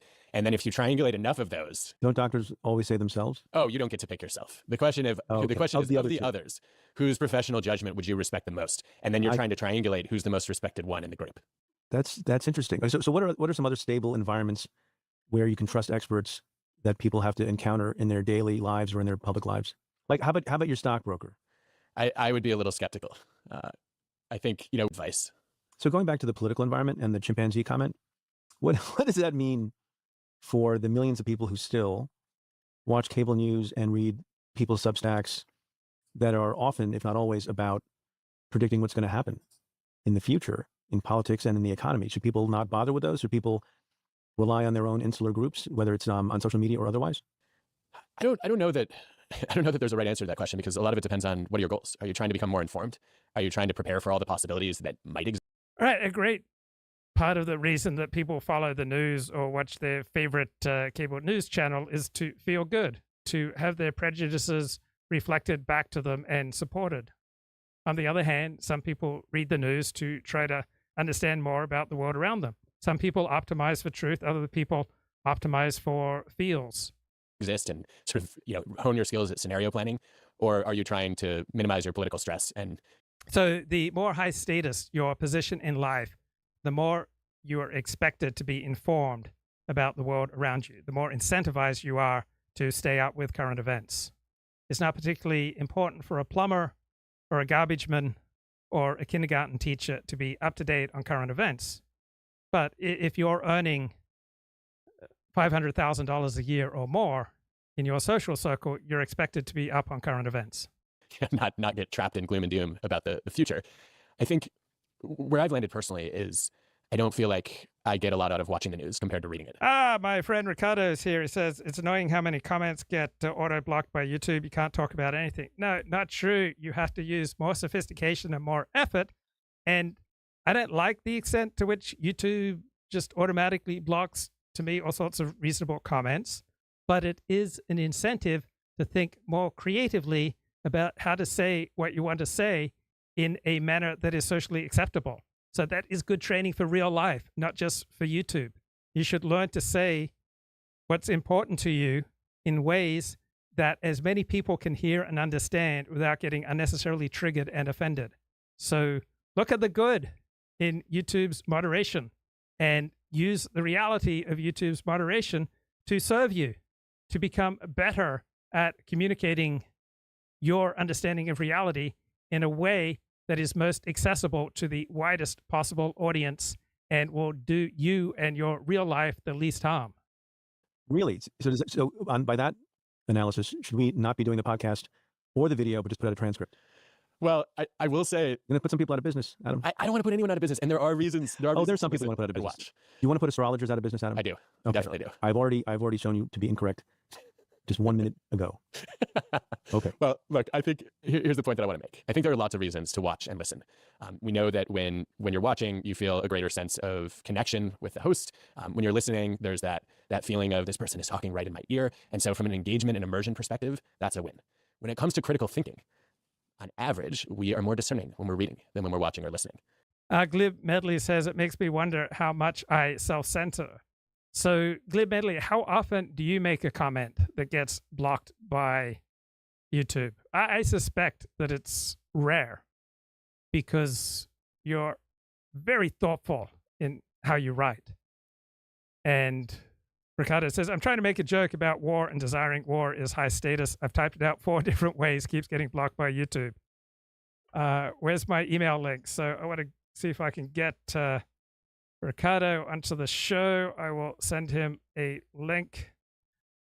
My God, there are a couple of times I was trying to call Ricardo in the past year, and I keep forgetting the name that I've got him saved in my phone as. I can't even remember it. I can't even remember Babylonian Hebrew. I can't even remember the name that I have him saved in my phone to reconnect. But it's true. Those who control the foreign policy establishment in the United States are highly pro-interventionism because that makes their job more important. It's more exciting. It's more thrilling. There are more opportunities to do things that are high status, to play the great geostrategic game. And if you are for minimal American intervention overseas, you don't get to strut around the world stage nearly as often. Ricardo, what's going on, my man? Can you hear me? I can, loud and clear. The world can hear you. All right, beautiful. No, I just wanted to say that, supporting World War III is the high status position. That sentence, I can't say that. I can't say that 4 different ways, which is interesting. I don't know. You can't say anything. It's fascinating. Well, you can say things, but it's challenging. Right. I can't say anything worth saying. That's funny. Haha. Well, it's also the nature of reality. There are all sorts of obvious facts about reality that you cannot say out loud to your neighbors because it would be damaging. All right. I think we lost Ricardo. Hope he can come back. Is he still there? Ricardo, you still there, bro? Okay, we lost Ricardo. Hope he comes back soon. As soon as he does, we'll bring him back. So I think if your goal is to... Is that in part because you can go back? I don't know what kind of... So I'm a slow reader often. And part of the reason I'm a slow reader is I'll read a sentence and I'll realize I was distracted by something and I'll go and read it again. So the first time I read it, 70%. The second time I read it, it's 70%. Again, that's 140%. So it's better than the initial 100%, if that makes sense. Yeah, that turns out to be one of the benefits of reading is people are more likely to stop and reread if they didn't understand something or if it didn't stick. Harder to do if you're watching or listening. Do you know what else I do? You know why reading sticks with me? Do tell. Something you can't do with video and audio is I underline and underscore and mark and put stars next to things. I've done that always, including in books that I've bought. Some people treat their books as pristine. I don't. I have this, since we're on video, I have this whole memo. I have the Grant dossier, which has lots of interesting things about you, Adam. Why does that sound incriminating? I don't want a dossier on me. Dossier is a neutral word. You're bringing a lot of associations with it because you're a paranoid and obviously guilty person. Clearly. In a lot of different ways. But I've internalized some of this stuff because I've circled words, I've underlined them, I've marked them up. Is there a way to do that when you take in information from television or through your ear? I mean, you'd have to be writing it down. Okay, let's get Ricardo back on the show. Ricardo, I'm sorry, I can't give you sex, but I love you as a friend. Yeah, it's a little questionable, the connection. I don't know how well I'm going to come through. The one thing I've been meaning to discuss with you is the impact of October 7th and the inevitability of a Oh, okay. So he just faded out. The impact of October 7th. And I think what he's going to talk about is the inevitability of America going to war with Iran. And while much of Israel would regard that as in its self-interest, I would say it's clearly not in America's interest to go to war with Iran. So are you back, Ricardo? I don't know. I don't know what's going on with this connection. Yeah, go ahead. Try it. Were you talking about America going to war with Iran? Oh, man. We lost him. Hope he comes back. Existing text. You're having to create it from scratch. I think that... Right. I want to be clear. I do not think it is in America's interest to go to war with Iran. Now, the pro-Israel Zionist side of me, like, it does have fantasies of, America just bombing Iran back to the Stone Age. I'll admit it. I have those fantasies. I have all sorts of fantasies that would not be good to play out in real life. And that's one of them. That actually goes to another benefit of reading over watching and listening, which is oftentimes there are headings and paragraph breaks that allow you to know when a thought is pausing or an idea is transitioning, and that makes it a little easier to process. And then my favorite benefit of reading is one we haven't touched on yet, which is you're less likely to get snowed or sort of seduced by the charisma of the speaker.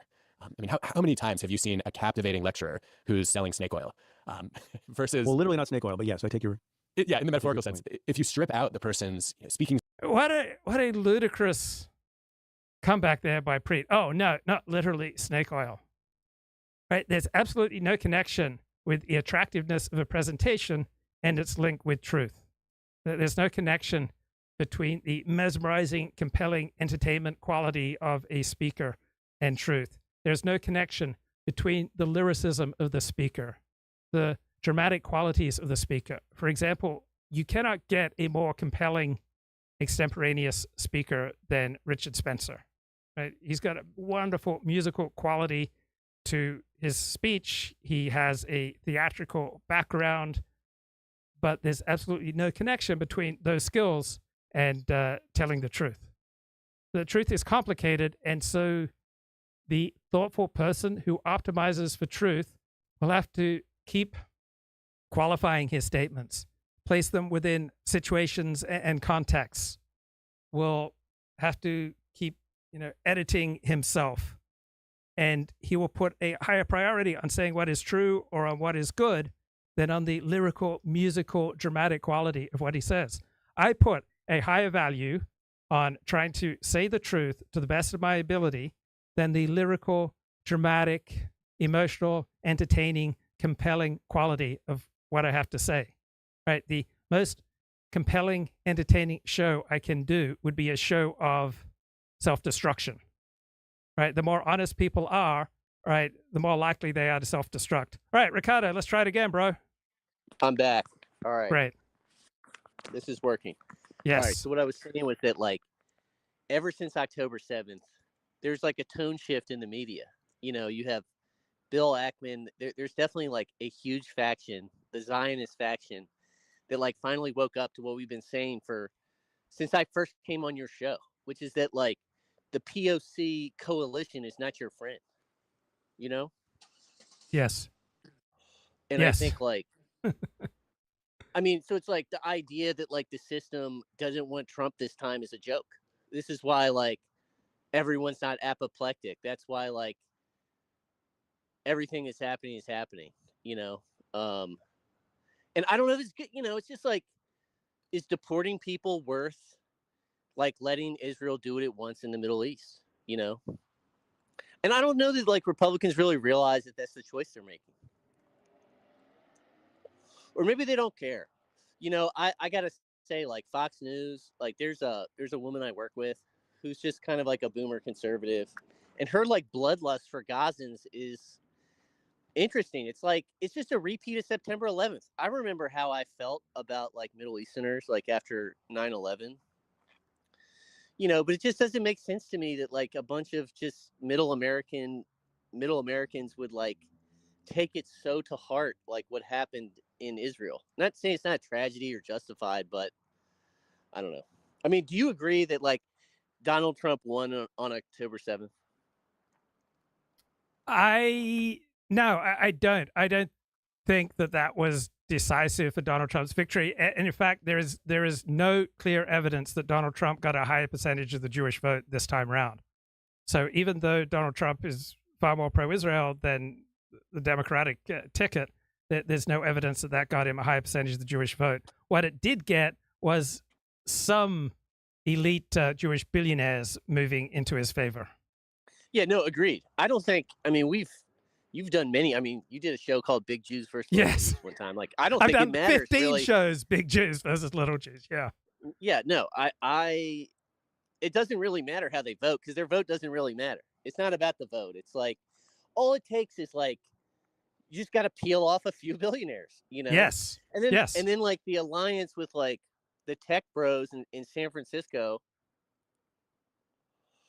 is, it's an interesting coalition. And I just like, I think what's going to come is going to be very ruthless. I think like Elon Musk, I read the Elon Musk biography, and what's clear to me is that he like perceives human beings as like numbers in a video game. They're like a resource to be deployed. You know what I mean? Like if you're not performing, he'll fire you. Like he doesn't care. It's not personal because like he's autistic or whatever. Like there's something inhuman about it. Like, yes, 80% of Twitter employees deserve to be fired, but like probably not for the same reason I would say they should be fired. You know what I mean? And he's going to look at things like, you know, who are the most He's brutal. people? He's brutal. He lacks empathy. He is absolutely brutal as a manager and a boss.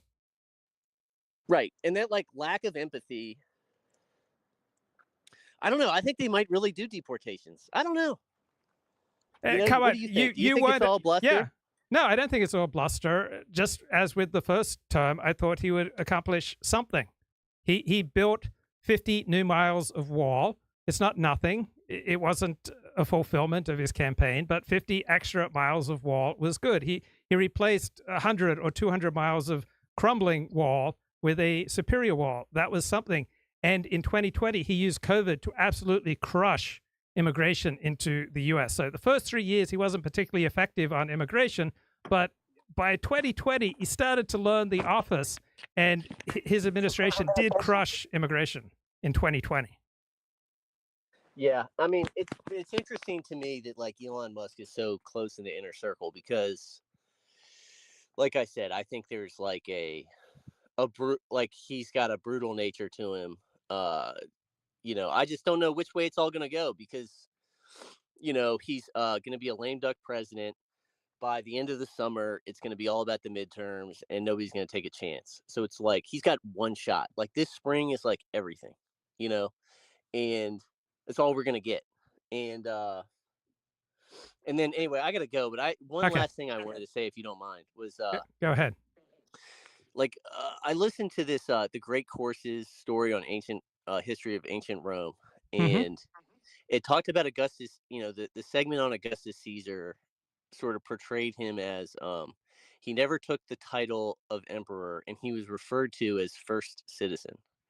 And it was kind of like he didn't hold any kind of formal power, but everything he wanted to do like happened. You know what I mean? Like he had the prestige and was perfectly positioned to like, you know, everything he wanted to do, he accomplished. And like Elon Musk is like that in terms of, I mean, he did electric cars, he did like space, he did private space flight, and now he's, you know, he bought Twitter, and now it's like, you know, are we just going to like do his agenda? You know, is it going to be, you know, we're going to pour money into like a mission to Mars that's going to like unite the country, or I don't know. I just, you know, Elon Musk as emperor, he doesn't have to be president. He's not even eligible to be president, but like history's going to understand him as like the guy who, the most impactful person of this era. And remember how Richard Spencer talked about how Elon Musk is just a con man. He's not going to change Twitter. He's just a con man. And now he's going to be the most important man of this era, perhaps. Yeah, no. That's interesting. Yeah, no, Richard Spencer is like, I just think he's a contrarian. No, he's an attention hound, and he optimizes for attention and for drama, but that comes at a price. the price is you don't speak the truth. Yeah, that's true. I mean, he is the con man. Yeah, But in a it's way, Richard like, Elon Spencer's Musk the is con good. man. Elon Musk is the real deal. Well, he's real, but he's also a con man in a way. Like he fakes it till he makes it, and he makes it, so it doesn't matter. You know Yeah, what I Steve mean? Jobs was a con man too. There is a considerable element of con man in Elon Musk. He's a serial liar. There's a very flawed man, but he's willing to take enormous risks by going to bat for Donald Trump and buying Twitter and firing 80% of the employees. These are enormous risks. I mean, those are big balls. Absolutely. Great biography Absolutely. of All right, man. I great gotta run. biography. Yeah. Great. Thanks, bro. All right, man. Take care. I'll talk to Yeah, you. terrific biography of Elon Musk. Well worth reading. Help you better understand the world around you. Also, if you want to understand Donald Trump, perhaps his best friend in the world is Vince McMahon. Right? It's hard to understand Donald Trump without understanding professional wrestling. So listen to on Audible the biography of Vince McMahon, and you'll better understand Donald Trump. Watch the Netflix documentary on Vince McMahon, and you'll better understand Donald Trump. Right? Watch some professional wrestling, and you'll better understand Donald Trump. Skills and emotion, the writing lays bare the quality of reasoning, and it makes it much easier to see flaws in the logic. Yeah, it's a little bit the difference between Trump at a rally and Trump on Truth Social. Although I think his supporters really like his posts. They've come to like he's come up with a theory. He calls it something, the connecting, the weave, and people seem to buy it. Yeah, I always thought that was a comb over, but I get it. I know that was a good joke. Wrong context. I want to go back to the election again and people's feelings about it. Are you a person who says that all feelings are valid? Okay. So which feelings that disappointed Democrats may have are not valid? Well, I don't want to invalidate any feelings in general, right? What I would say is that not all feelings are appropriate for a given situation, for a given person. Or they're overreactions or underreactions. Maybe. I mean, look, here, let's try to put some empirical evidence. No, acting on some feelings is not going to serve you. So, yeah, all feelings are valid, meaning that they are part of reality. And respecting reality is important. But acting on your feelings is sometimes a good idea and sometimes it's a terrible idea.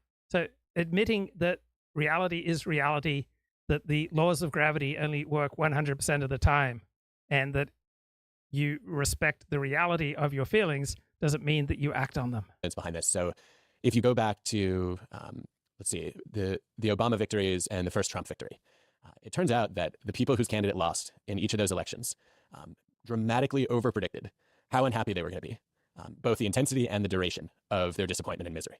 So in the case of the Trump victory, for example, in 2016, by about a week to a week and a half post-election, the average Democratic voter had rebounded to their pre-election state of happiness, which suggests that maybe these events don't take the toll on us that we think they will. Did you see this study? I don't have the exact figures, but I'm reminded of it when you just made that point, that among Trump supporters, a certain percentage of people said that they're economically worse off than they were a short time ago, and that number fell off significantly after the election, which some people have taken to mean, sort of along the lines of what you're suggesting, that they unduly analyzed the situation that they were in. I wonder if you think that makes sense, or is it that their guy won, and so they have a much more positive feeling about the future, which is affecting their view of the past? I think both hypotheses make sense, and I would be surprised if they weren't working together. I think one of the things that's well documented is, just like we have a physical immune system to fight off disease, we also have a psychological immune system to fight off. There seems to be a vibe shift in America. Have you seen that beautiful Apple ad, that pro-family Apple ad for Apple earbuds? But my eyes moistened watching that ad, and I don't recall my eyes ever moistening for an ad. There are all sorts of signs of a vibe shift in American culture. Prior to Donald Trump's election, the year of 2024 has been a damn good year for normal conservative culture.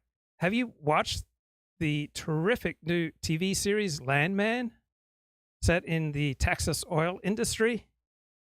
It's a healthy, masculine show. It's a really good show, like Yellowstone, another healthy show to consume. And the same guy who created Yellowstone has created Landman. There are signs of beautiful, heterosexual, family normality springing up all around our culture. and we should rejoice and be glad in them. Of malaise. And I think we tend to we over-index basically on on what's wrong today and underestimate our capacity to adapt tomorrow. Danny Kahneman. Key insight, right? We naturally tend to over-index what's wrong with today, whether it's politics, the work, our neighbors, our relationships. We tend to over-exaggerate what's wrong today, and we tend to underestimate our capacity to adapt. I think he probably was the greatest psychologist of our time. He's the only one to have won a Nobel Prize. And he said this is in part a focusing illusion, that nothing is ever as important as it seems when you're focusing on it. So if you zoom in on the election and you're not happy with the results of the election, that is definitely going to ruin your day. If you zoom out listeners about everything else in your life, when the Dallas Cowboys or the Los Angeles Dodgers lose a game, I don't watch the highlights. I only watch the highlights when they win. I don't read articles usually after the Cowboys or the Dodgers lose. I only read articles about the game if they win. I want to spend more time kvelling, rejoicing in their victory, and as little time as possible thinking about the loss. It ends up a little bit more in context, and you realize that's not what I wanted, but there are other things that are still going well for me. Yeah, so let's analogize now to economics or the stock market, right? Even the densest, unsuccessful stockbroker or portfolio manager will tell you should diversify, right? You should have some stocks, some bonds, some property, some money market, some cash, whatever, because that protects against massive loss. It doesn't necessarily get you the highest gain or the highest rush or the most money. It's not the most lucrative way of going about it, but you are protecting against catastrophic loss, right? Is there an argument that one should do the same in their other interests? In other words, how much they should be invested in politics in the future of the White House versus their family versus gardening versus reading versus exercise? Is that a weird way of thinking about one's life, or is that a good way of thinking about one's life? No, you just anticipated self-complexity theory. What theory? Self-complexity theory. Really? My recollection is the research on this kicked off in the 1980s, and the basic premise was if you have all your eggs in one identity basket, if that identity gets shattered, you are in for a pretty unpleasant experience. Whereas if you diversified your identity and you said, yeah, I care about my roles as a parent, as a spouse, as a colleague, as a friend, the more of those identities you had, the easier it was then when one was under threat or in jeopardy to appreciate how another one was actually going just fine. So yeah, I like the idea of a diversified life portfolio, and it does seem to buffer against stress to some degree. So should people have more hobbies? Or should people have more kids? You should have as many things in your life that you're passionate about: friends, community, interests, hobbies, education, learning, volunteering, growth. Here, renowned organizational psychologist Adam Grant says you should increase the size of your organization by adding children to your portfolio. Fair? No. I think what we all need is we have a birth rate problem, Adam. I don't feel like that's my problem to solve or yours, Preet, but no, keep trying. No, my favorite psychologist, Brian Little, would say what you really need is... Wait, it's not Dan Kahneman? I think Danny was the greatest. Brian is my personal favorite. So the greatest and the favorite are different people. They are different people. Okay. You're very artful, Adam. I think Danny Kahneman is vastly overestimated, and his output in his final 10, 15 years was mediocre at best. No one's ever accused me of being artistic in any way, shape, or form. Okay. Let me just say, Brian Little has a great term, which is, he says, what we all need is a restorative niche, which is a place you go, an activity you do that feels like home. It feels like you. So what's an example? Well, for me, it would be something like reading a Harlan Coben book. It's such an easy experience to get into a flow state of wondering, okay, who's the killer? And trying to follow the twists and turns of the suspense that Harlan has created. Like the moment I start one, I feel like, for at least for a little while, all the problems in the world have vanished. Should I feel like a lesser person? For me, something that might be an analog for that is like watching an episode of Curb Your Enthusiasm. Why would that make you a lesser person? I don't know. Seems much more lowbrow. Oh, I don't know. I think, I don't know. Sometimes I think that Larry David gets cleverer when you rewatch his content. I'm glad you're validating. So here's another thing that keeps coming up. And it's related to this issue of people feeling sort of overwhelmed by the political loss. And I've said this before, and I really do invite listeners to write in and tell me what they're thinking. A number of people, we have another podcast called Cafe Insider that's a subscription podcast. We have this one that's free and open to everyone, the vast tens of billions of people in this universe and beyond. And some people have said, and this is borne out also in some of the reporting I've seen about cable news channels and other news outlets, they want to tune out. And that's particularly hurtful to me because literally our podcast is called Stay Tuned. People are like, we don't want to stay tuned. We want to tune out. People have another podcast called Tuned Out.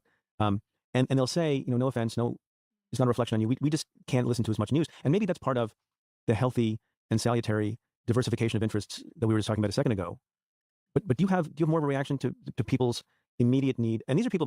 Yeah, tune into the news if you enjoy it. You enjoy the intellectual stimulation if it's important for your social status, and tune out of the news if it makes you unhappy. By the way, who are thoughtful, who care about their country, who are deeply involved citizens. Do you think it's valuable and following the news doesn't make you a better citizen, only in the most marginal way? Your vote doesn't really matter that much, right? There are all sorts of other things that you can do that are important for your citizenship compared to voting and or tuning into the news. And helpful for them to take a break and then come back to things in a different way with a different set of voices that they hear? Take a permanent break. Is that okay? What's your reaction to a lot of people wanting to tune out? Look, I think it's easy for you to, like, my first impulse sometimes is to judge people's coping styles. Yeah. And I don't think that helps anyone. I just want people to listen. Well, okay, so here's the thing, right? I think Right, so for some people, masturbating before they go to sleep is a good coping style. Right? For other people, it's a really bad practice to get into that they can't engage in moderately. So there are many coping mechanisms that are healthy for some people, and the identical coping mechanisms are unhealthy for others. Bring them back, Adam. I think what we all need is a mix of timely and timeless content. And I think that one of the things that people are really struggling with is, every day there's breaking news that feels like the sky is falling, and nobody wants to become Chicken Little. So I think my test of what's worth covering is, are we still going to remember this event a week later? Is it still going to be relevant to our lives? If so, that's an. Or does it bring joy, right? Some sports or an action movie, it brings joy to me. It doesn't mean that I want to engage in it first thing in the morning, but at the end of the day, right, it's pleasant. This is the last two-way show from Tuesday afternoon. Some excellent stuff from my friend Nancy Rommelman, hosted by Mark Halperin. To me, he's acting like Elon Musk. He's doing big, bold things. He's not caring what people think. And people like that. People like to see big, bold things. They don't like little things. They like big things. And I think Musk is it's not a coincidence that Musk is there. How do you appraise my theory that he's on track to be more powerful than he was, even though he's a lame duck? Well, it's interesting because even people that have been super MAGA, some of them love sort of the showmanship and, the chaos and the circus, but a lot of them really don't. You'll hear a lot of people that are super Trump fans that are like, I'd rather, I don't really need his tweets a lot. He is showing, I don't know if I would call it I guess it is a different kind of discipline. And he's just giving us a fire hose of potential candidates without him having to sort of get in front of the camera all the time and talk them up. I will say, and I don't know if this is germane exactly, but I'm sure we'll get around to it. I've been speaking to some people, obviously that can't speak on the record yet, including some of them that are potentially up for positions. And I was told somewhat reliably that he's going to gut what is there now down to the fourth layer. Like everybody is going to be gone because he did not have a good time last. One of the key moves that Ronald Reagan made was firing the air traffic controllers when they defied him. Right? That was a shot heard around the world because the air traffic controllers supported him in the election. They were so sure that Ronald Reagan would back down. And then when they defied him, he fired them all. And that set a tone for the rest of the Reagan presidency. It let the Soviet Union know that this was a man who, if necessary, will act with a spine of steel. Go around. I got a quote from a reporter who was there. So firing all the air traffic controllers and never hiring them back may, in the final analysis, have been bad policy in just that strict, literal analysis of policy. But the message that is sent was huge. And if Donald Trump is able to follow through on some things, and for example, in various parts of the federal government bureaucracy, cut it down to the fourth level, aka similar to the way that Elon Musk fired 80% of Twitter employees, the message that would send to Russia and to China and to America's adversaries would be important. During the 2016 transition, and she asked him at one point, what he might have done differently. And it's like, well, it took me a little while to figure out the good guys from the idiots. And that people were not carrying out what he wanted. I think he's going to change that now, if he can. Yep. And I think the quietude is maybe part of that. Awesome points. Alex. Well, to add to that, I think that's exactly right. I have really come to appreciate Alex Castellanos from this two-way show. And it's not just that I think not only did he not have a good time last time, everybody starts the Trump story at chapter 2. Once upon a time, there was a place called Washington, and things were going great. And then this disruptive guy. That's a great point. 90% of the books written about Donald Trump released by mainstream publishers have been highly negative. And I think Donald Trump has so many flaws. He is very well deserving of criticism, but he also has strengths. He deserves a fair go.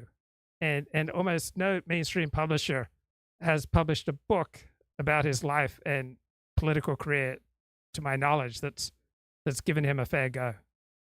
He came along and appointed all these outsiders. And so Peter Baker writes the thumb-sucking big picture pieces about American politics. And I love Peter Baker's books. I loved his book on James Baker, former chief of staff for Ronald Reagan, the most effective chief of staff in American presidential history. He was a great Treasury Secretary in Ronald Reagan's second term. He was a great Secretary of State under George H.W. Bush, highly accomplished, skilled man, and a terrific biography from Peter Baker and his wife, Susan Glasser. I loved his book on the relationship between George W. Bush and Dick Cheney. I've enjoyed so many Peter Baker books, but his book on Donald Trump is 99% negative. And Peter Baker was part of the elite news media that essentially conspired to hide from the American public overwhelmingly between 2017 and June 28th of 2024 that Joe Biden was senile, right? It was clearly obvious in 2017 that Joe Biden was frequently senile, and Peter Baker and the rest of the elite news media largely hid that. Oh my heavens, why did he do that? Isn't that strange? And he's destroying all our norms and institutions. No. Let's go back to chapter 1. The American people were hurting. The American people were heartbroken. The people they trusted and sent to govern for them let them down. And not only that, not only forgot about them, but disrespected them and what they had contributed to the country and abandoned them and their dreams. And then we get to chapter 2. And now I think he believes he's only got 2 years to make these big changes. Yeah. He doesn't know what's going to happen in the midterm. It's like Israel. If you don't win the war in the first 2 weeks, America moves along. So I think he is pushing hard right now. And Nancy, I think you're dead right. He's going to wipe the table clean. All right, I'm going to ask you guys. Go ahead, Nancy. Go ahead. I was going to say, something else, and this is pretty obvious. Once he's in office, he is, once he takes office, he's going to be a little bit vulnerable, right? Because even though he's got, he's got the Republican Party with him, people are looking, where's my opportunity, right? Where's my opportunity? I got to get in here now. Are they going to be as amenable to doing everything he says? So I think, Alex, your 2-year clock is correct, because he doesn't really have 4 years, does he? Because 2 years from now, the next person that's going to be running is going to be running, and they're going to want to have made their mark and made sure that they, did the right thing now. So yeah, it's interesting. So why does Donald Trump only have 2 years before he becomes a lame duck? Because we live life looking forward, right? We understand life looking backward, but we don't tend to live in the present. And so over the next 4 years, we will increasingly be looking towards who will most likely be the next president of the United States, because we're looking forward. But we understand what's happened only by looking backward.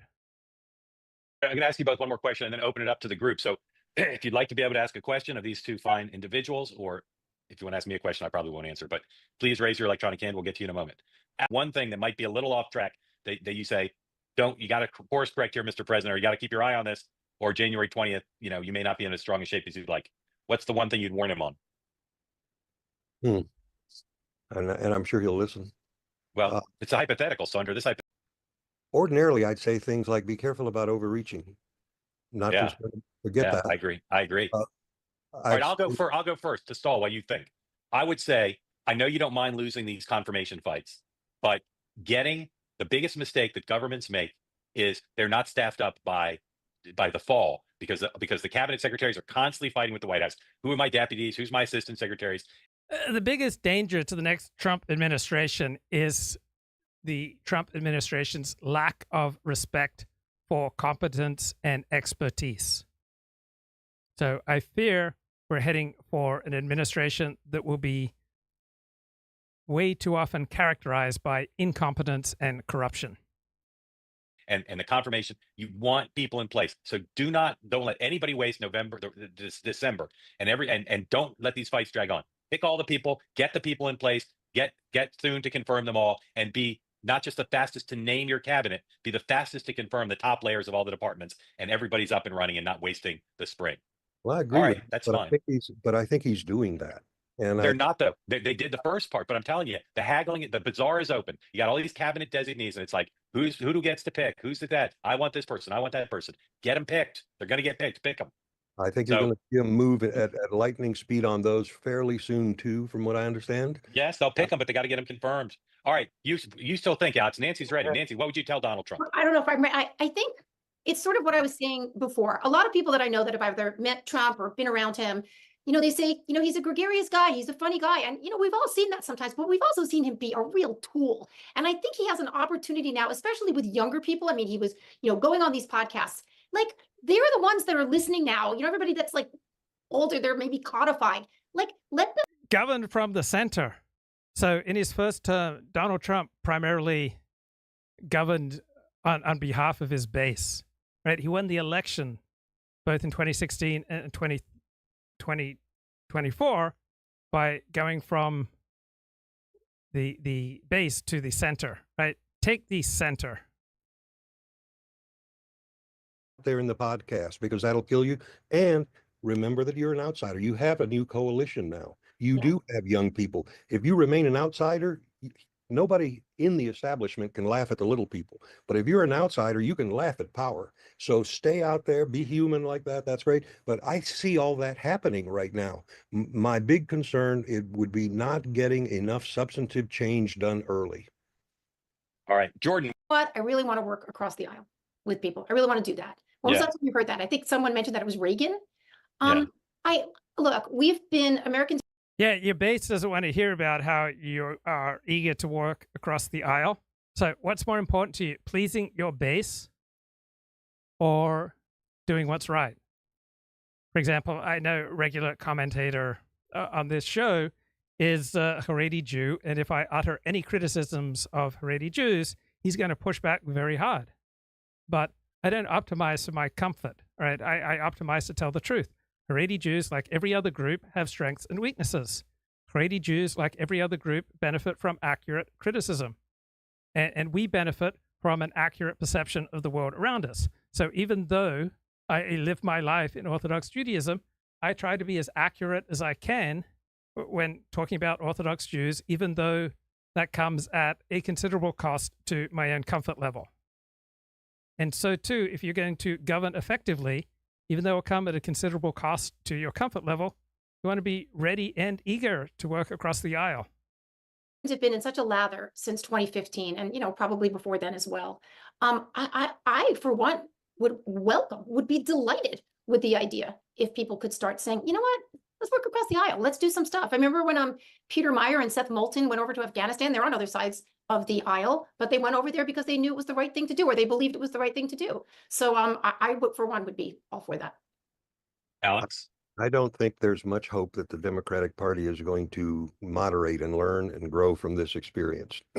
Here's a tell. During the campaign, Kamala Harris pops up, first day, here, I've changed my position on 4 things, tracking, etc. So she's moderating. She carries a Glock. Who followed her in the Democratic Party? Who said, you know what? She's got a point. To win this election and to govern in the future, we need to moderate as a party. I'm with Kamala. Who did that? Nobody followed her. It was as if everyone knew that, okay, this is campaign stuff. And since then, we haven't seen much of it. You see a few voices like Carville out there saying, guys, this didn't work, right? But one of the things that I've been in a party that gets beaten soundly. I even helped achieve that noble goal. And what happens when you lose the middle, when you lose the center, what's left? The extreme. And now you're Alex Castellanos is so incredibly likable. It's worth learning from him. Going to have an AOC running against Chuck Schumer. She's not going to beat him from the center. But Alex, let me ask you a question. You said that she didn't win any Democrats that way. I think she was trying to win some sort of moderate Republicans to her side by saying, yes, I am maybe for fracking and I have a gun. Did she win any Republicans with that message? No, well, not enough, clearly. But my point was not that whether she would win Democrats, is that ordinarily, if you're the captain of the ship, everybody else goes with you, right? Nobody. Yeah. During this campaign said, you know what? This is transformational. It's important. We can be a better Democratic Party than we are and appeal to more people. And by the way, it's what the country needs. And they still haven't. Where's Elizabeth Warren? Where are the Democrat candidates saying that would have made her platform sincere? Jordan, what's the advice you give Donald Trump now? That's a great point there by Alex. All right. Her shifts towards the political center never came across as authentic and sincere. They were authentic and sincere. One, she would have explained them, justified them. And two, other leading Democrats would have joined her. About the presidency? I would say that it's clear based on, how people voted, that they voted for him. They didn't vote for the Republican Party. And while there's going to be some challenges in the Senate. To you. To me, well, I'm going to got my son on my lap. I definitely bought into sort of the Maha movement, which I was not into, say, 4 months ago. Because I believe that is something that could transformationally change the way that we feed America and we treat science and we get away from the sort of the follow the science in a condescending way type.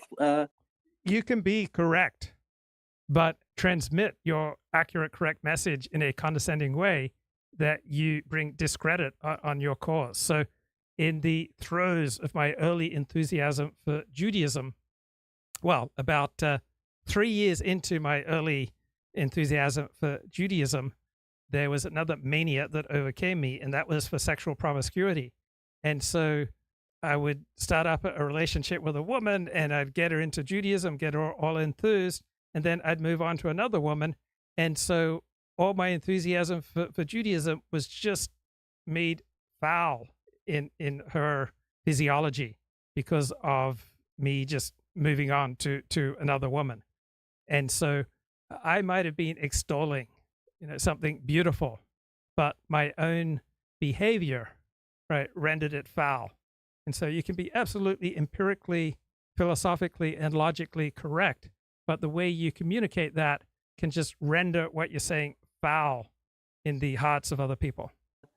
Perspective. And beyond that, I would say, law and order, crime and punishment, the border, all of that, all those things that many people rejected, that needs to change immediately. And I think that the administration will do it. Major three things. The Freedom Caucus is probably going to get antsy and want to talk about entitlements and return to the cranky, nasty Republican Party that pushes grandmas off the cliff in wheelchairs. Don't give them much. Remember how the Republican elite, such as Charles Krauthammer, was so excited when Mitt Romney chose Paul Ryan to be his VP. They said, this shows that this election is going to be about ideas. Right? That was Charles Krauthammer's commentary on Fox News. It was a disastrous selection. It didn't assist the odds of Mitt Romney becoming president. And I think Mitt Romney would have made a good president. But he ran during the Republican nomination as someone who would encourage illegal immigrants to self-deport, and he was going to be tough on illegal immigration. But then during the general election, he abandoned that theme. My secret suspicion and strong prediction is he's going to do entitlement reform. I'd say in about 2030. Okay, he's going to do it. Mr. Darcy, welcome. Yeah, so there are shenanigans. I love the word shenanigans, so I'll be saying it several times. Some of them are juvenile, like in the transition from Clinton Gore to Bush Cheney. They pried the W's off of some of the keyboards. And then there's attempts to do executive actions that will be difficult to undo. Most of the time, the new lawyers are just as smart as the old lawyers, and they figure out how to undo them. Trump came in so that we could maybe start having some resolutions because, Trump has said, these wars never would have started and I'm going to end them. So maybe Biden was like, this is important stuff. I've been over there and reported from Israel. You want to get it done. So maybe it's like, okay, I'm going to soften the ground for you coming in. Do you think? Yeah, that'd be great. I think Biden cares about a lot of stuff. I think he at many points in his life, he's proven himself a decent man. Yeah. I think he's wrong about an incredible amount of things and maybe has lost his fastball, but he's a senator. He's used to playing the negotiating game and the long game. And kind of just a fire hose of activity on seemingly consequential activity this early on. Bill Clinton did a lot in '93. Did a lot on personnel. They did a lot on announcements about different things, foreign and domestic. I don't remember well enough to say exactly how comparable it was, but I covered that one really closely. And he had the same attitude of he wanted to fill the news cycle. He wanted to take up a lot of space, and the Bush folks were a little stunned by it, if I recall correctly. Talk about is what do you think that Donald Trump can actually get passed through Congress? As a former member of Congress, I have to say that first year that Donald Trump was in office, there was more outreach from the White House to Capitol Hill and to both sides of the aisle, more than any other 16 years that I was in Congress. There's a tremendous amount of outreach, spent a lot of time talking to various officials in the Trump administration, with President Trump. And unfortunately, nothing bipartisan came out of all that, except for something I wasn't involved in, but and something no one's really talking about now is criminal justice reform. Everything else sort of fell to the side. And even just working with Republicans, the one thing that did get done, it was big, were the tax cuts, which, I spent months talking to the administration, to the chairman of the Ways and Means Committee about it being a bipartisan bill, and then it was a strictly Republican bill. So what do you see besides the extending the tax cuts? First of all, how long do you think that's going to take? I'm thinking that might take a while, because that's an opportunity to add some more things in there, to have everyone come before members of Congress and beg for their tax cuts, and members love that happening. So I think they might slow walk that a bit. But besides that tax bill, what else do you think can actually get through Congress in the next 2 years? Yeah. So I'll go first. I've been doing a lot of reporting on this, and I tend to have a more optimistic and dreamy attitude about these things than some people. I get accused of being naive, but I could imagine a reconciliation bill that got Democratic votes. I think the first question is what is the coordination between Speaker Johnson and John Thune on the parliamentary questions of what can go in the bill? Because they can waste a lot of time trying to negotiate over stuff that won't be allowed in the bill because of the Byrd rule in the Senate. So I'm curious to see how quickly they reach. So Republicans have a majority in the House of Representatives, in the U.S. Senate, and they're going to be controlling the presidency. You would think that they would be able to raise more money because of this power, which would enable them to more effectively defend and perhaps take additional seats in the midterms. Inclusion, and they've already started to discuss it. So they even though I think it'll probably pass in the fall, they've already started to discuss those things. But do they have a really efficient conversation? And there are things that'll be in that bill that I think a lot of Democrats could vote for if it weren't Donald Trump's bill. If they put an increase, for instance, in the cap on salt deduction, or eliminate the cap on the salt deduction, are Democrats from the Northeast really going to vote against it? Because the other stuff, yes, they don't like all the Trump tax cuts, but a lot of the Trump tax cuts benefit people in the middle class. And if they do no tax on tips, no tax on overtime, no tax on Social Security, there's no reason why Democrats couldn't be for that. So I think the first question is the Thune-Johnson relationship. The second question is, do they do anything to make it a bill Democrats could vote for? Then the third question is, what's the Trump-Schumer relationship? And is there any possibility that Schumer would work with Trump? Things they could work on: immigration, housing, another round of criminal justice reform, some of the foreign policy issues. They could. I mean, if there were no politics in it, if there weren't Trump derangement syndrome, and if there weren't a desire to oppose Trump, I think they could do stuff there. They're going to have to get 7 votes from the Democratic senators. Are they going to pick off 7 Democratic senators without Chuck Schumer? I doubt it. If you look at the Democratic caucus in the Senate, I don't see 7 people there on anything who would break off from Schumer. So I think the question is, can Trump convince Schumer either on reconciliation by putting salt in there and other things Democrats could vote for, or on other projects that Schumer would be for? Schumer would be for a housing bill. At this point, he'd probably be for an immigration bill, maybe a trade bill, maybe a tough on China bill, right? The China Committee in the House has done a lot of bipartisan work. They've not really moved anything, but there could be a big China bill, which of course has been a big issue for Schumer. Now, would he want to give Donald Trump a win on China? The Biden administration did placeholding on China. They did nothing significant except in the military realm. So if Trump went to Schumer and said, let's get common cause on China, and I think the question is, can they get the muscle working? Can it become acceptable for Schumer to either let Democrats vote for a Trump bill, or would Schumer himself work with Trump on a bill? If that muscle works on China, maybe it could work on housing. Maybe it could work on immigration. All those things, people would call me naive to even raise it. But I can't imagine that this Congress wants to do nothing, except the Democrats in this Congress want to do nothing but watch Republicans pass a reconciliation bill. That's my view. Others, I'm going to piggyback onto what you're saying in terms of can we see some reconciliation? Can we see people agreeing? It is not 2016 anymore. It is not 2020 anymore. The resistance resisted. At this point, it's not that they're giving up. It's just that you have to look at it and say, we are going to move on. There's not the same, I don't believe, the same appetite to oppose every single thing that Trump wants to propose or the Republicans want to propose. We also desperately need to work on immigration. Everybody in the country knows this. I also think we need to work on criminal justice, but that's my particular beat. And I think that because it's in everybody's face now, what has gone on with immigration, I think you are going to see people willing to come together to try to solve this, whereas they wouldn't have done that maybe in 2016. And if they can't do immigration and permitting the way they want to in the reconciliation bill, and that's open to debate so right now, I think this could be an area where Democrats might want to work on permitting. Is that when Democrats got in trouble in this campaign, what did they do? They ran ads saying how they can work with Trump. So I think that those Democrats, House or Senate, and there are not many in the Senate, maybe Warner, might break away here or there. I don't see enough in the Senate to do a lot of things, but Trump is about the deal, and he has more room now to make a deal than he has ever had before. He's only got 2 years. There's no third sequel to this. So, Congressman, I think he could shoot somebody on Fifth Avenue and cut a deal with Chuck Schumer, and Republicans would say, great, what did you get for it? And not. So Mark Halperin, this bloke here in the upper left of my screen, he has a very interesting business model. He offers a high-end concierge service with deep inside politics that he charges something like $1,000, $2,000 a month to get access to.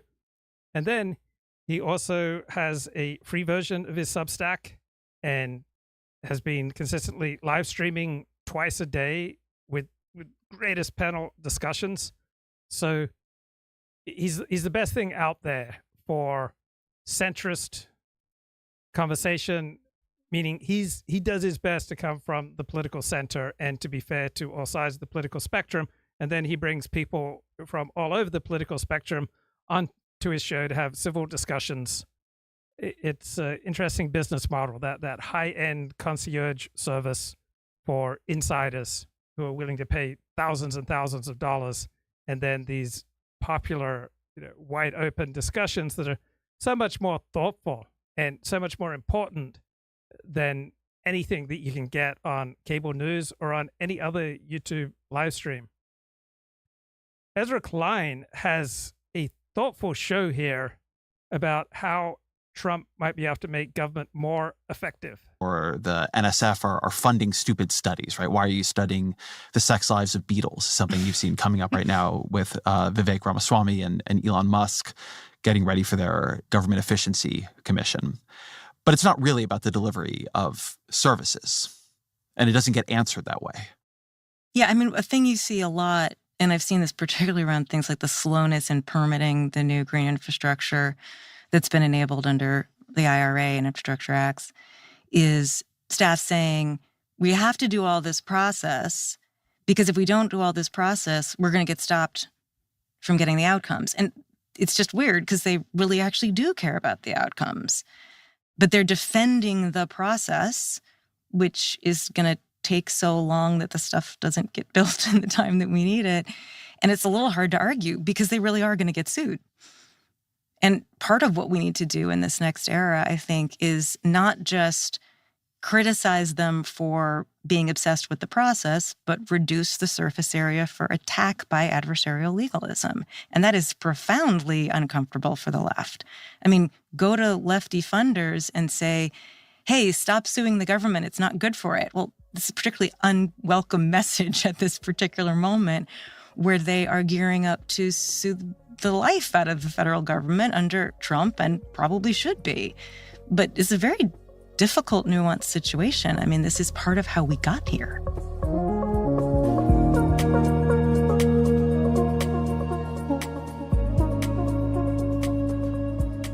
Steve, one thing I've been thinking about is the actual election results. I think after any campaign, we tend to think about the things that worked or didn't work in the campaign. And so in testing Donald Trump's ad about Kamala Harris's support for gender reassignment surgeries for undocumented immigrants in prison was a very effective ad. So there's a lot of talk about trans issues and wokeness. And I'm not saying all that is not politically worth talking about, but I was looking at some election results, and it was weighting the shift in the vote by the density of the place.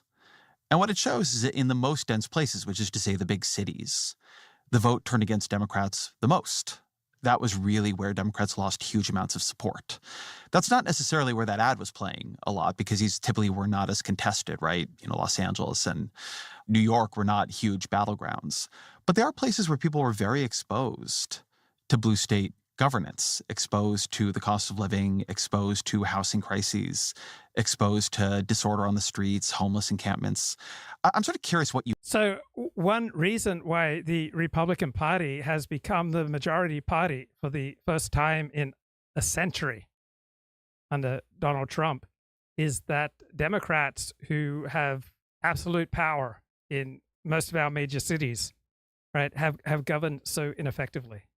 When you look at California and New York's problems with quality of life, homelessness, crime, it's shifting the median American voter towards the Republican Party. You make of the relationship between blue states and the shift against Democrats, which was a lot bigger than in battleground states, and big cities and the shift against Democrats, which I think speaks to something about living under current liberal urban governance. Yeah, so I've thought a lot about this, and we do need to always remember that all of us are susceptible to believing that the reason that our candidate lost is they didn't come close enough to our own preferences. But I actually think that that Harris lost because she wasn't close enough to my own preferences. But more particularly, I think that a lot of people, especially the people who are the closest to blue state, blue city governance in its purest form, have recognized a kind of So here's the under news. It's not dominating the news yet, but rebels in Syria are getting closer and closer to overthrowing Assad, which may well throw that country into far greater chaos. Let's bring Kip back to the show. Kip, what's going on, man? Hey, man, a rare Friday morning treat. You must have had a lot of time on your hands today, my buddy. I do, bro. I appreciate it. A couple of things you were I'm about an hour and a half behind getting caught up, but I figured you might be wanting me to call in for a minute. So I do. I figured I was going to remind you about some LA high school teammates. I don't remember what the name of the school was, but it was there in Los Angeles, was where you're at. Ozzie Smith and Eddie Murray. Eddie Murray of 500 home runs. Eddie Murray of my baseball idol, Eddie Murray. They played at, I think it might have been called Locke High School, if there's a Locke High School where you're at. They were high school teammates. Imagine going up against them. You thought you were something, and then Ozzie Smith and Eddie Murray just show up, and I imagine they didn't lose many games. What do you think?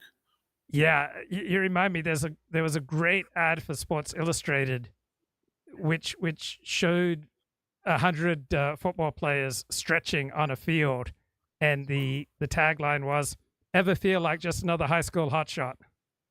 Yeah. That's I guess with me, just the level of going to what you might call Pop Warner ball to high school, I could deal with it in baseball, but I could see the vast difference of the size, and the speed difference in football and basketball. But I did go out for basketball one year and get cut.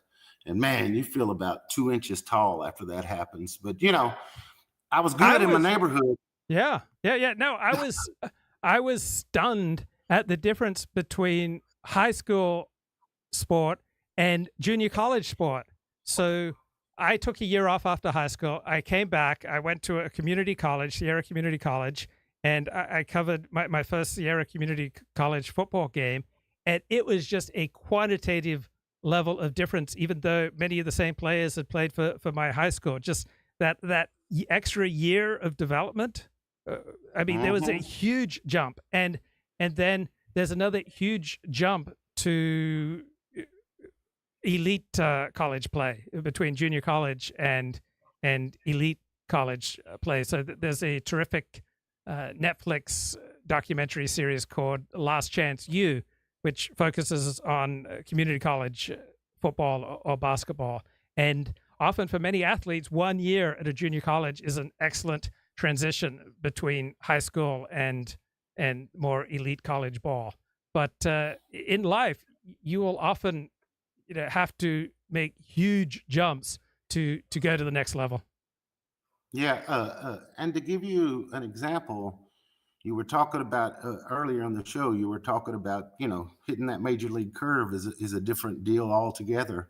And a good example of that I used to go down and watch the Chattanooga Lookouts when a fellow named Michael Jordan showed up for a weekend series with the Birmingham Barons, and they would throw him a good curveball and his knees, you know what I mean? It looked like he was stuck in quicksand or something.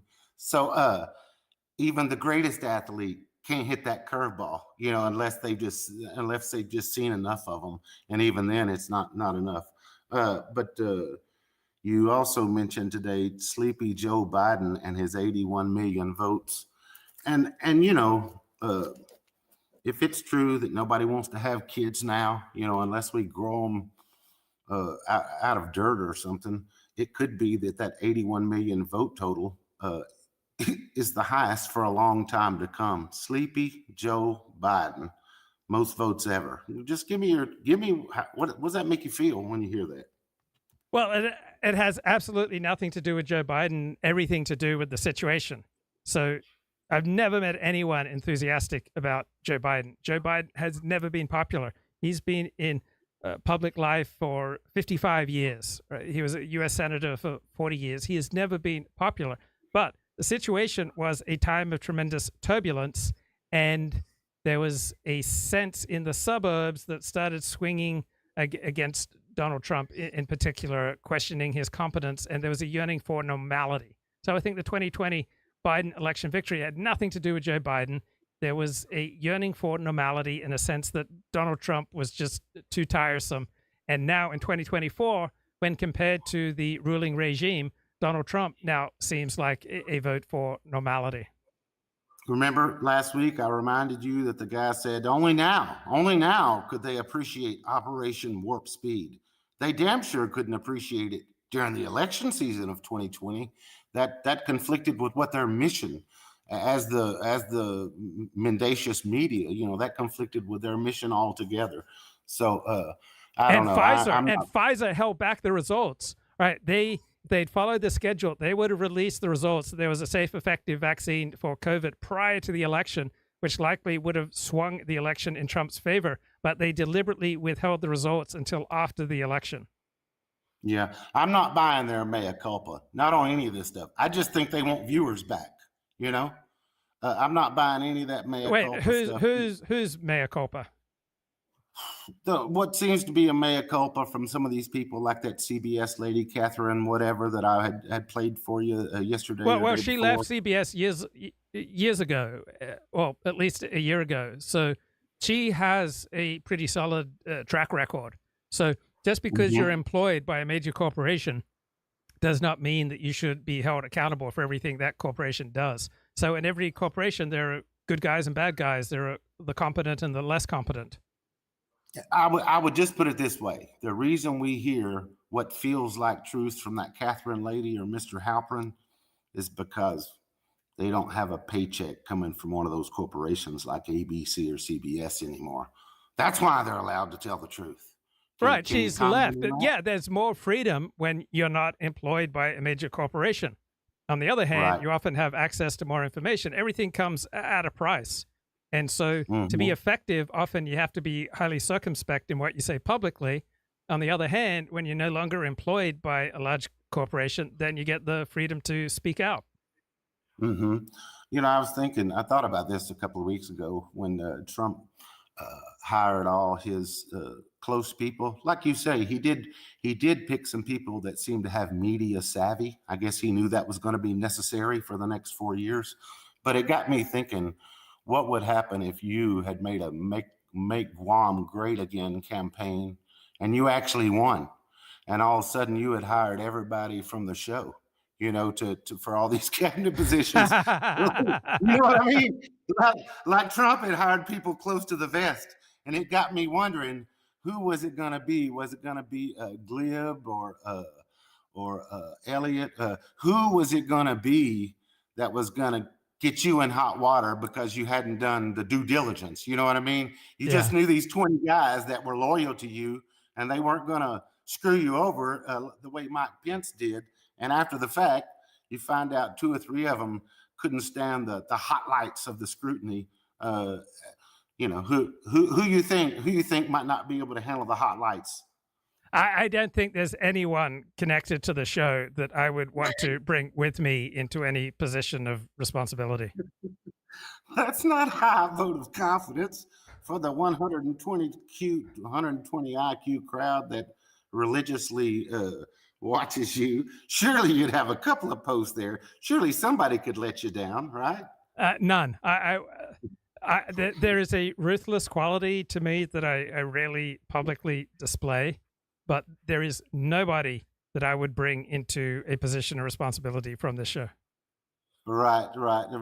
Is it because you run a tight ship and they wouldn't want the scrutiny that comes with being part of the Luke Ford brand? Is that what it is? There are many reasons, but I enjoy the characters of this show, but I wouldn't place any of them in the top 0.1% level of expertise and competence in any important public area. And I'd only want people in the top 0.1% level of expertise to serve with me. I'm sure everybody's got some. Like with me, it's the stuff about numbers that I'm good at, and that's not good for the show. So we rarely talk about that because nobody likes to follow numbers and that sort of thinking. Also, I like to keep people in different compartments. So I'm not someone who brings people together. So I like to have my friends in this sphere of life and friends in that sphere of life, and I almost never feel any desire to bring them together. Sometimes I've done it. I've matched people up, and it's been a disaster. And so I appreciate my friends here and I appreciate my friends there, but I wouldn't appoint, I think, any of them to a position of responsibility. I would want to have a professional life that was separate from my personal life. Right. Earlier you mentioned Ukraine and Russia. And I know now when I say those 2 words, you kind of see them as an adversary. But I kind of believe more like a fella, maybe his name was Tom Luongo. Yes, I remember. I know Tom, yeah. I heard him talking, and I agree with him that I think the people who really think they run this world, maybe they do, maybe they don't, but they feel like they do. Those people feel like they've already picked the bones off of Europe and America, the easy pickings, the low-hanging fruit or whatever. And I agree with him that Ukraine and Russia must have a lot of stuff buried under the ground. And, nobody was going through those areas in the early and mid and late 1800s and early 1900s, pulling it all out of the ground then. Could you speak to that? You agree, disagree? What's your thoughts on them being just the last great prize of the Western sphere? I don't think that they are a great prize. God forbid if Ukraine or Gaza or, God forbid, Israel disappeared from the world tomorrow, it would not affect the fortunes of the United States.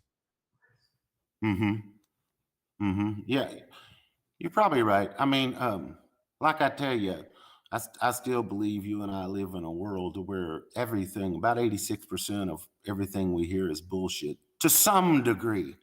But they are inventive. We have the best minds in the world that's able to keep us ahead of, let's say, for example, a $35 trillion interest debt.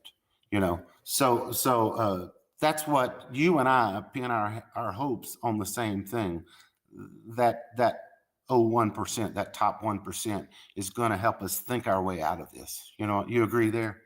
Well, I pin my hopes on power, and the United States has more power, economic and military, than any of its rivals. And on the other hand, if the entire continent of Africa disappeared tomorrow, the United States wouldn't be much affected. If entire Latin America Central and South America just disappeared tomorrow, the United States would not be much negatively affected. So America is in a unique position with its geography, with its relatively young population. We have about the most efficient and hardest working workforce in the world. And our economic growth is the best of any major nation. So we have so much economic and military power, and we are on such a positive trajectory compared to the trajectories of Russia, China, Japan, Germany, that I believe in power, and that the trajectory and position of the United States, I can't see any rival coming close to it in the next 50 years. Right. Well, I had sent you an email maybe a week or two ago about the unique position that we are in, where we do have the monopsony over the world as far as being the buyers of things. You know, when you're the only buyer and there's no other buyers, you get a pretty good deal. But like I told you in that email, they created, you know, maybe a once in a century type of event where you had 100 million Chinese reaching for the middle class. You know, so will that infringe upon our monopsony in the future? No, I don't know. because right now China's in a terrible trajectory. In a few years, there will be 2 Chinese workers for every one who's retired. Like, China has such an aging population. The health of the Chinese is so horrible.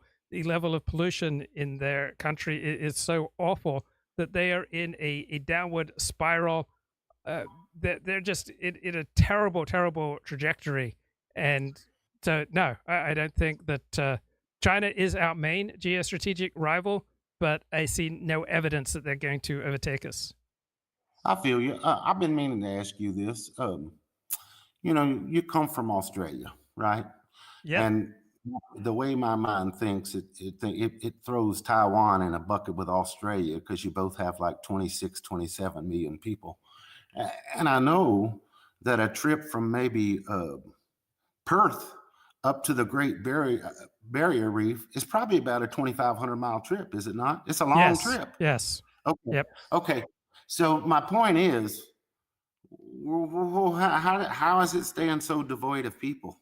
You know, what's going on there? Why is it not 340 million strong like America? Because to me, I consider it like the size-wise, like the continental U.S. You know, so what's going on? Could you fill me in on why it's so sparsely populated? Yeah, and so there's a terrific book that addresses just this concern. It's called How Distance Shaped Australia's History, otherwise known as The Tyranny of Distance, which also is a pop song, which I'll try to find. But anyway, in 1780, it would take about 2 weeks to sail from England to the United States. It would take 2 months to sail from England to Australia. And then when you had faster and faster boating service, such as you got steam engines, then the difference would be 1 week versus 3 weeks or a month. Or when it came to flying, it takes about 7 hours, I think, to fly from New York to London. But to fly from New York to Sydney, it takes about 20 hours. So in large part, it's the tyranny of distance, but Australia and Europe.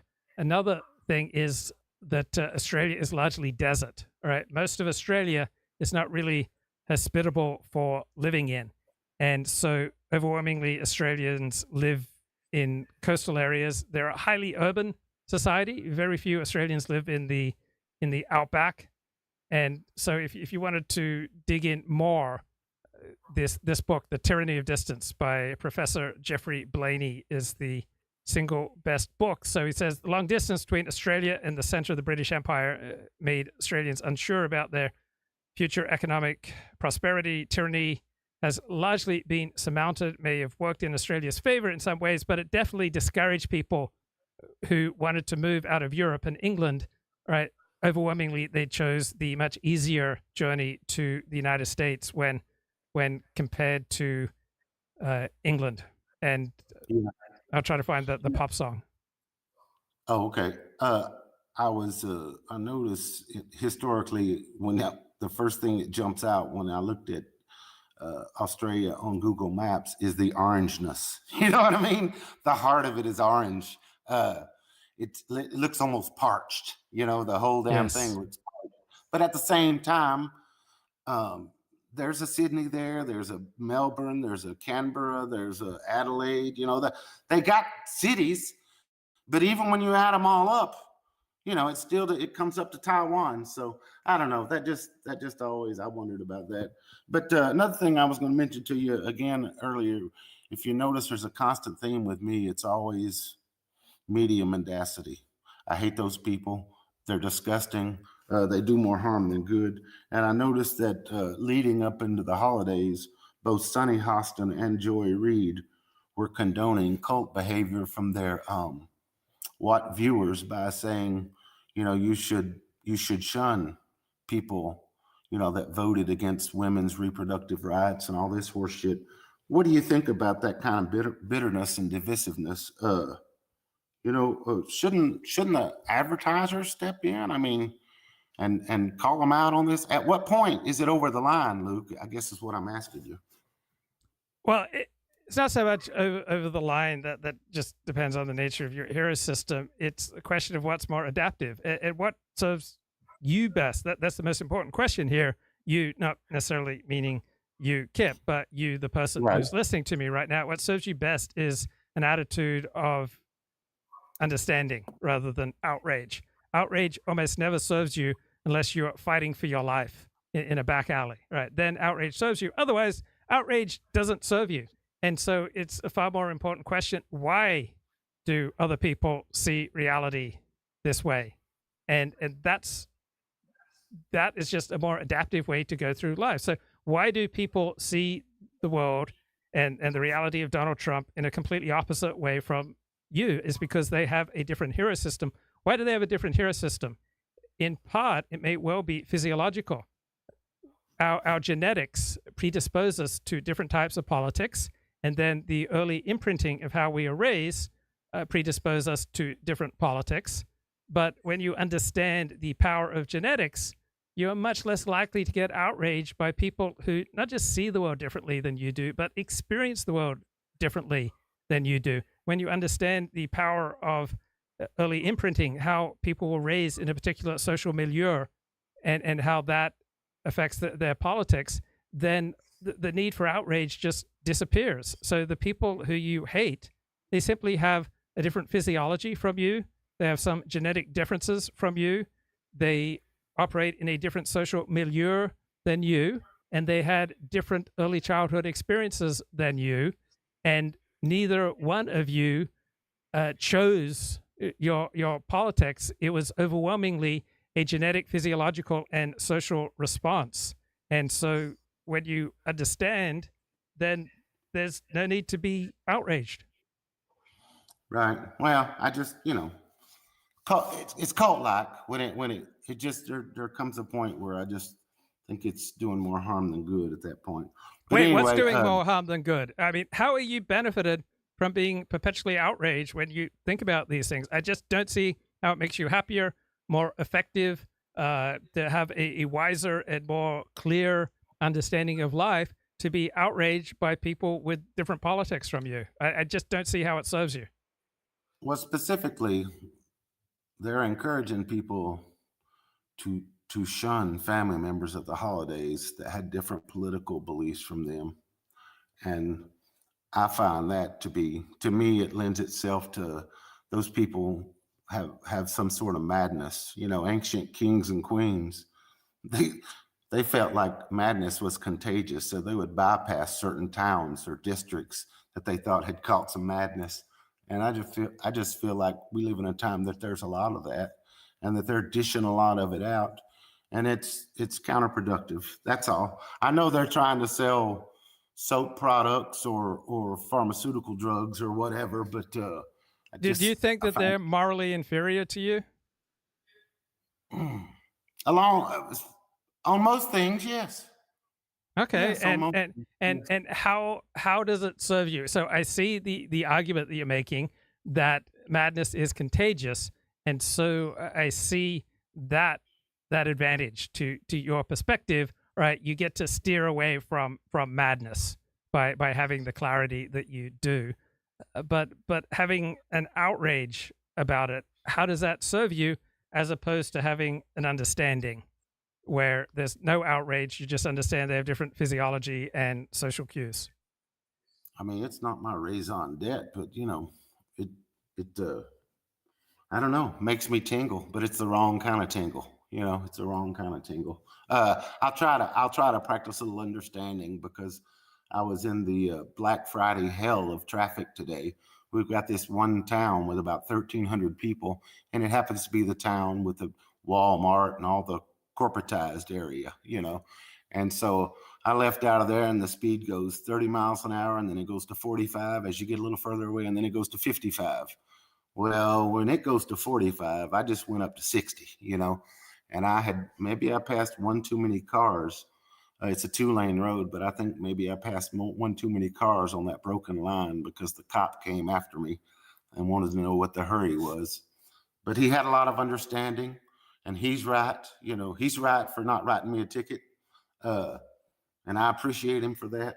And you're right for telling me to practice understanding to do. Can we close on a little? You mentioned evolution on your last show, and I'm no creationist, bacteria flagellum type guy, but I was just going to talk to you for about a minute or two about that. Can we? Yes. Okay. Shouldn't there be more Frankensteins? You know what I mean? Shouldn't there be more? If we got from a little primordial stew to Luke Ford, shouldn't we see more Frankensteins? I mean, we just went through the 20th century where our diets all changed. We had more, we could get to foods easier, and we had all this industrialization, and we all got lazy. Shouldn't we have seen some Frankensteins? What's your thinking on that? Evolutionary wise. I haven't thought about it. Mm-hmm. Shouldn't more of us, might sound silly, but shouldn't more of us have wings? It seems like a good adaptation. You know what I mean? Or maybe if not wings, you ever seen how the octopus will get down there and change colors? It'll change its whole color scheme to match the background. I mean, shouldn't a couple of us, hunters or whatever, had adopted? Shouldn't they have camouflage like an octopus by now after so many generations? What's your thinking on that? Just in general, where I'm going. Yeah, I have a flaw in that my mind naturally starts to tune out with regard to science almost all the time. And so I remember in my Alexander Technique training course, we would have an hour of anatomy every week, and I just could not pay attention. I would just check out. And so for whatever reason, when I was an infant, I hated vegetables, and I've never been able to overcome that. And for whatever reason, most of the time when the topic turns to science, my mind just checks out. And I wish this wasn't true, but it is true. Yeah. Well, it just, I get what they're saying. They're saying it changes so small and gradually that you can't notice it. But, we got history going back to 4,000 or 5,000 years now, at least pictures, maybe not words, but nothing really seems to have changed, other than. So if the question is what are rapid examples of evolution? So one stunning example is that for thousands of years, there was no historical record of Jews having above average intelligence. And then suddenly evidence for this just exploded in the 14th century. So Jews went from a group of average intelligence to, among Ashkenazi groups, a group consistently way above average in intelligence. This happened in about 8 generations, right? It wasn't that long. In about 300 years, Jews went from a group of average intelligence to way above average intelligence. Dogs, all right, 4 generations of breeding of wolves, and you can get dogs who are good pets. Adaptations to dairy products. There are all sorts of fairly rapid evolutionary adaptations. Oh yes, and everywhere the white man went in his boat, as soon as we shook hands with them, hell, we killed half of them. You know what I'm saying? So we had, what would you say, bacterial?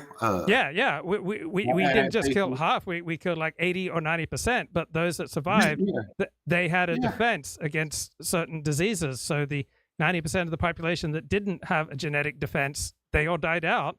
And those who did have a defense, they survived and often reproduced. You know, the dude, you know, Darwin and Wallace wrote that book. And Darwin himself, if you remember the famous Wedgwood pottery family, the Darwins and the Wedgwoods, they intermarried. They were eugenicists from way back. And I mean, the products they turned out, they were all fancy people. You know, it works. I guess on some levels, it works as long as they're able to not get the genes too close together. You know, I believe it. And I got a couple of points that just quick came to mind with the Ashkenazi adaptations that led to superior intelligence. It also brought a whole host of diseases that are unique to Ashkenazi Jews. So all adaptations come with advantages and disadvantages. If you just have one particular gene combination, you get certain advantages, but often Ashkenazi Jews have quite poor eyesight. They often have, all sorts of other health problems. So every adaptation comes with advantages and disadvantages. But in reality, when you have two good-looking parents, you usually have good-looking children. When you have intelligent parents, you usually have intelligent children. When you have athletic parents, you usually have athletic children. When you have musically gifted parents, you usually have musically gifted children. And when you have parents who both favor capital punishment, the odds are better than even that the children will also favor capital punishment. Yeah. Now, I mean, as far as a little bit of evolution, I can understand. I mean, what I'm telling you is going from that soup to Luke Ford, for me to take in all that makes me think, every once in a while, a person should still be born with a tail or, a fin or you know what I'm saying? There should be more. You would think there would be more experimentation going on. When you talk about those Jews, is it the high IQ Ashkenazi that happen to have the Tay-Sachs and all that genetic baggage? Yeah, they've got all sorts of genetic problems, which is maybe not exclusive, but disproportionate. And it's the flip side of the same genetic combinations that create high verbal intelligence. So every adaptation comes with a downside. I heartily recommend Charles Darwin's book, The Origin of Species. It's an amazing book just for the attitude, for the openness, for listening to him make his point. It's a terrific audible book, and it's an incredibly influential book that is very much worth a read or listen today. I don't want to sound too conspiratorial, but some of that stuff, like Darwin, for example, I don't know. I think a lot of that stuff is sort of maybe put out there to bolster the idea that genetics-wise, a certain few should be leading the many. You get what I'm saying? As in the microcosm, so in the macrocosm. I sort of wonder sometimes, especially when it comes to like that evolution or like climate change, or even, gosh, this is going to make me sound weird, but even fossil fuels. I even scratch my head about fossil fuels. I'm somebody that probably thinks that that's more likely just to come from the mantle when they tell me it's just algae or dead trees or whatever that sits around and turns into oil soup and then gets covered up. It's hard for me to take on. I guess I'm kind of like you in science. I guess my eyes maybe was glazing over in the science classes, kind of like yours was, Luke. Any thoughts on that stuff? Right. So many of the questions that you raised are worth simply putting into Google. So I sponsor many people in 12-step programs, and they often ask me questions to which my answer, have you Googled it? And I think it's worth Googling your questions. And don't forget the full name of the classic Charles Darwin work. It's On the Origin of Species by Means of Natural Selection, or the Preservation of Favored Races in the Struggle for Life. Aha, that last part. You see what I'm saying? Mm-hmm. You see where I'm going?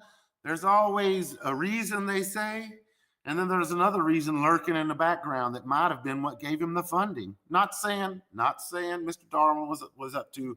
I'm just saying it makes me a little skeptical sometimes. You know, it's not. I can see how coming out of the Caucasus, maybe somebody could have whiter skin, and being on the equator could have darker. I get some of that stuff. It's the big changes that it's hard for me to stomach. But anyway, you've been very gracious with your time. I'm gonna let you get back to your mission in life, sir. You have a good one. Thanks, Kip. Good to talk to you. All Take right. care, man. You Bye-bye. too, buddy. Bye-bye. All right, we're going to get back to this superb Ezra Klein podcast from November 22nd. I call party groupthink, that they've been through wave after wave of being asked to deny things that seem like the evidence of their own eyes, right? They've been asked to deny that people doing fare jumping at subway stations is just bad and is disorderly, and that they have to put up with people stealing stuff from CVS in a kind of environment of complete impunity. And again, when you think about just the last 5 or 6 years, the number of things that arguably liberals just got wrong. You mentioned the transgender ideology stuff. I do think there's a good argument that the United States... Right. This is a discussion by 3 people left of center. That public health authorities and medical authorities actually got away from the opinions of other medical authorities in other countries. So it wasn't just that the problem was that this is a reaction against expertise. It's actually something ideological happened inside of these professions. Do you think about the environment of the 2019 primary? There was a kind of convergence all on a move to the left. The summer 2020 freak out on race and crime, the COVID convergence on school closures. I could go on, but I think at some point it wouldn't be surprising if a lot of people who are the closest to blue state governance, who are not necessarily conservatives, just looked around themselves and said, something's not right about these people, right? These people actually who claim to be the experts and to know what they're doing, seem like they keep getting stuff wrong. And it wouldn't be surprising at all if that ended up in the election results. That wasn't just a shift right in who we voted for the presidential. You look at a city like San Francisco, where the mayor and the city council also or city supervisors shifted right, or at least more moderate. And you look at the dialogue, I think, that has sparked that shift. And what Steve says, I think, is certainly borne out.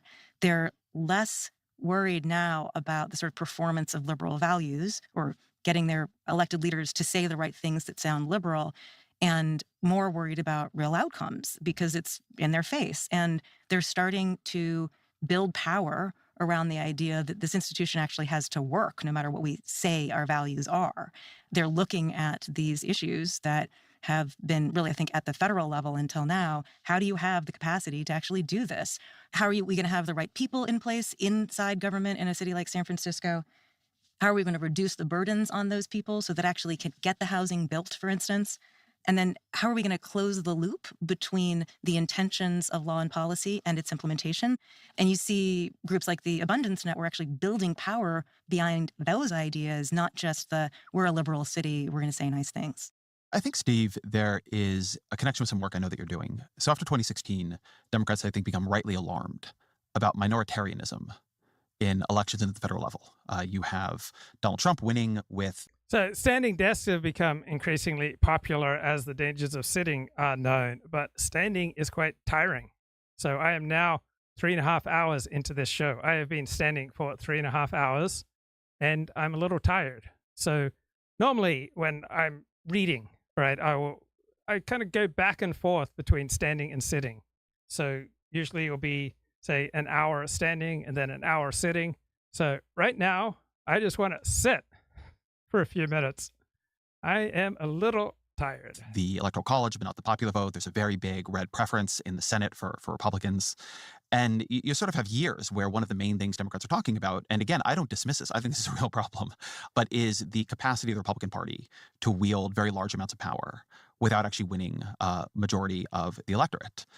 This time, it looks like Donald Trump did win, at the very least, a plurality of the electorate. But something you've been writing about, Steve, is minoritarianism in the institutions of American life and in the institutions that Democrats largely control and the ways that has turned people off. Tell me a bit about how your thinking on that has been shifting. Yeah, so I've been thinking a lot about this argument that you see, especially among comparative politics scholars, but also American politics, the idea of democratic backsliding, which comes out of a belief that demographic change is turning against right of center parties and movements, and that predictably their response to that is not going to be to shift their appeal, but to try to use electoral skullduggery or institutional hardball to avoid having to adapt and being able to govern from a minority basis in the electorate. Now, that obviously is a little bit of a hard argument to hold on to, given especially the moves in the Hispanic vote in the election. It actually turns out that populist parties have a appeal to at least parts of the ethnic or racial minorities. But I've also always thought there's a little bit of a gaslighting quality to the argument for minoritarianism, because it sort of presumes that the status quo, other than that, was majoritarian. But actually, liberal democratic governance, the kind you're talking about, has gotten more and more minoritarian over time. And you can think of just a couple of examples. Anti-development minoritarianism, in both in housing, the ways that lots of reforms and laws that were passed again in the 1970s gave often affluent people a veto over building, and that's caused prices to go up. Similar stories could be told in infrastructure, where very small minorities have a lot of blocking power and can use laws like NEPA or CEQA or other kind of laws like that in order to stop things that actually large majorities want to build.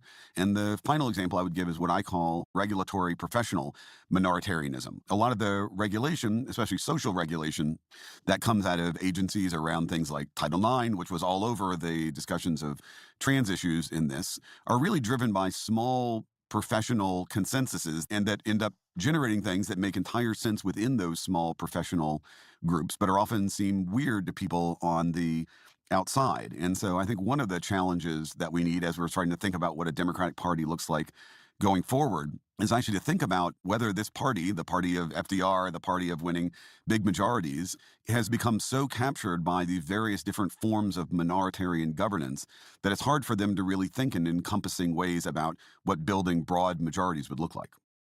It's sort of tragic in a sense, the way that the discussion about the threat to democracy is entirely about Trump. Completely understandably, there is a threat to democracy here. But it means that discussion of what democracy is and what we need to do to protect it has no room for the minoritarianism discussion that Steve brings up. And I think we have to make room for it, even in this time of great threat. Well, I think one way to think about that is Steve mentioned a second ago, this sort of era where people are thinking about the Democratic Party going forward. And I want to do some of that in this conversation. But before that, I want to think about what the Democratic Party looked like going backwards. I think that Bill Clinton has fallen very far out of favor in Democratic Party circles, not as a political talent, but as a political thinker. And people are still mad that he said, the era of big government is over. And I've got my critiques of Bill Clinton. But I was thinking, as we've seen the sort of emergence of the Department of Governmental Efficiency, or DOGE, because we are run by meme lords now, how there was something like that was very high profile. It was after Clinton won in 1992, Al Gore's very, very high profile role was to run this reinventing government effort. So have you fixed the government? It certainly needs it. Yeah. Now and here he is on the David Letterman show trying to popularize what he's doing, but also positioning him and his administration as critics of a government that doesn't work that well. Soon. All right, what do we have here? Okay, the government spends $200 billion a year buying goods and services. One of the things we found was ashtrays, which they call ash receivers tobacco desk type. But this is a quality item. Yeah, but this is a designer ashtray because the taxpayers have paid lots of people to specify everything about this, including the testing procedure, which has to be on a plank made out of maple for some reason. Now, this is not one of your jobs, No.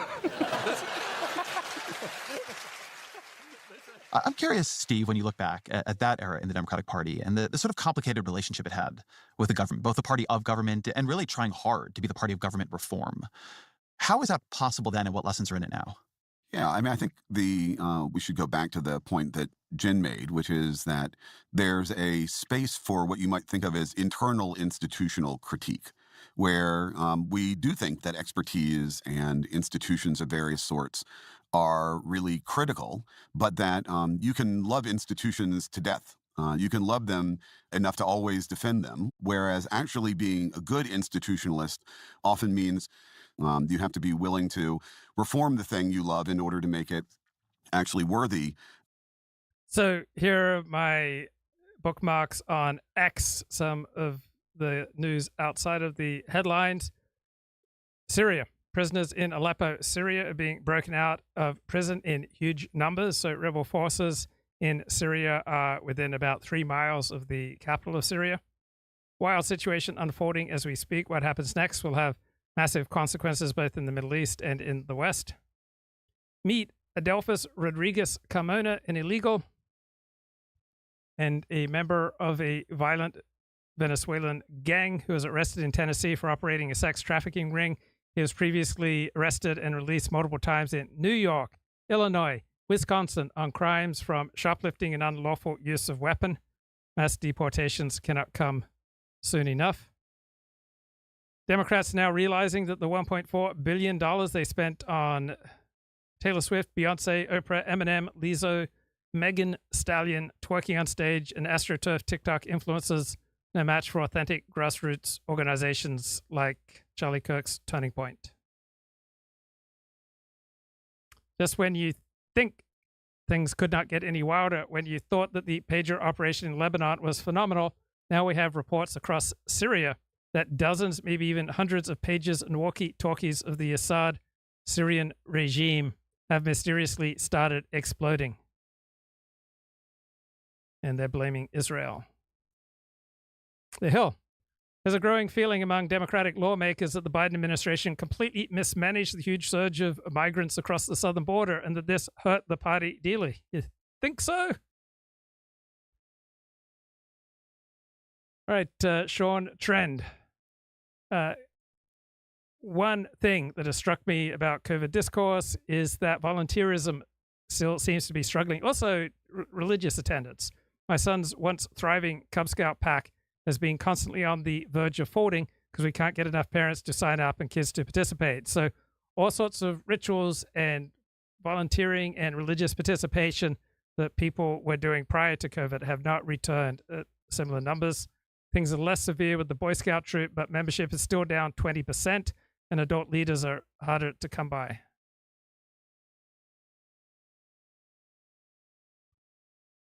So here we've got lead singer for the rock band Life of Agony, who's announced he's detransitioning after living for 12 plus years as a woman. He blasts the LGBTQ gender cult, which recruits kids to groom, to mutilate, and to chemically castrate. Maybe he's got something that we should be listening to. Here we go. I'm anti-trans because I absolutely refuse to buy into the psychotic narrative that children need hormones and irreversible surgeries. That's the furthest thing from care in my eyes. And I'm gonna fucking prove it to everyone. I got about 60 books that I've collected over the years before I came out. It took me almost 30 years to come out. I went to 3 years of fucking gender therapy before any hormone was administered in my body. Now these days people are just taking their little ones, little spirits. Let me just tell you this, man. You're robbing the right for your child when he or she grows up, when your child grows up, if you bring your child and put them on puberty blockers and irreversible surgeries and all this bullshit that's going on in this fucking psychotic world, you are literally stripping them their rights, their adult rights to make decisions for themselves. No child could consent, and I don't give a fuck what you think about me, what you say about me, because you know what? People have been talking about me for 40 years already, okay? Long before Instagram, long before these social media bullshit platforms. Get the fuck out of here. I was the gay junkie before when the Commodore 64 days were going on, all right? I was already the gay junkie according to people, because people don't want to see you do good. You know, I've been doing good my whole life, but I got demons around me my entire life trying to take that away from me. Always. But you know what? I'm too strong. I'm too strong for the demons. I'm too strong. Not today, Satan. Not today, motherfuckers. Okay? So think, parents. I can't even begin to tell you how many children I saved And it doesn't need to happen on Instagram, okay? Just because it doesn't happen on Instagram doesn't mean it doesn't happen. I saved many, many, many, many fucking children.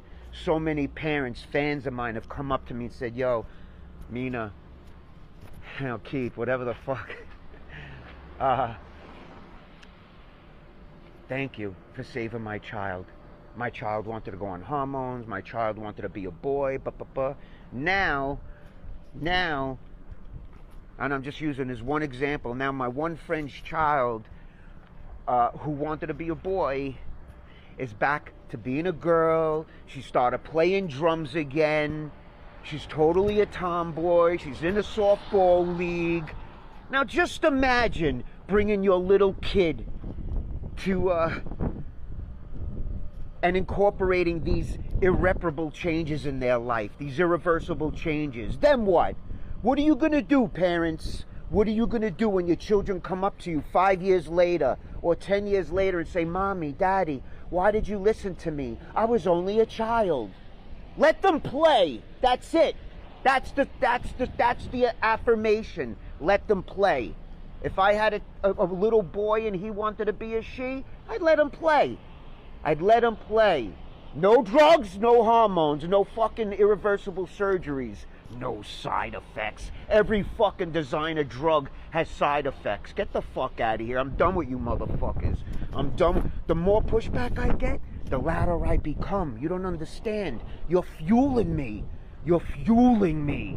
You do not understand. I'm gonna come back even harder. You fuel me. All your pushback, all your stupid fucking comments, all you fucking soy boys that are closeted, that want to see children 5 years old getting fucking cross-collateralized hormones and all this puberty bullshit. I'm gonna read directly from doctor's books that I have, that I've been doing my research and highlighting, and I'm gonna blow up some more spots. Watch. Now time for my fucking coffee. Wow, that was powerful. The left is labeling him transphobic because he detransitioned. He's a rock singer. So for 12, 14 years, he was identified as a woman. Now he says kids should not get irreversible and harmful sex change surgery and puberty blockers.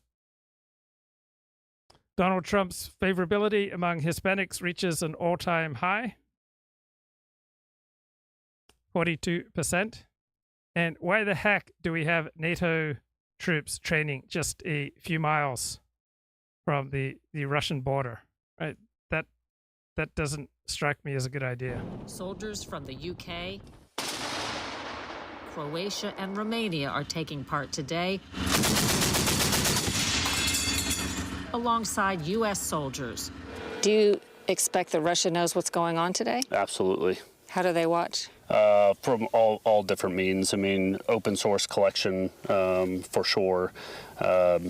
Social media, anything that is advertised. I mean, from the NATO side, we message very well what our capabilities are and how frequently we are practicing them for that purpose.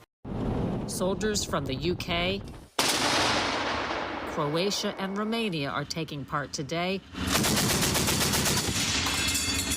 alongside U.S. soldiers. Do you expect that Russia knows what's going on today? Absolutely. How do they watch? From all different means. I mean, it's Thanksgiving, guys. Lives matter to you? Do black lives matter to you? Do black lives matter, all right, Karen? Fucking white piece of shit, you little fucking cussy-ass bitch! Oh, yeah? You wanna fucking go, Karen? No! No! Until Black Lives Matter!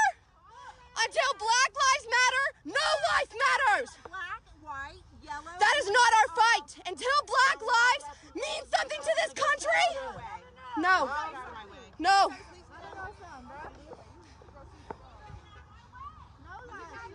She ain't going nowhere, though. She not going nowhere. Until Black... What you gonna do? She not going nowhere. Black Lives Matter. Black Lives Matter. Black Lives Matter.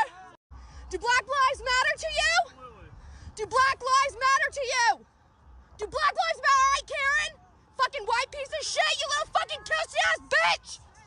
Oh, yeah? You wanna fucking go,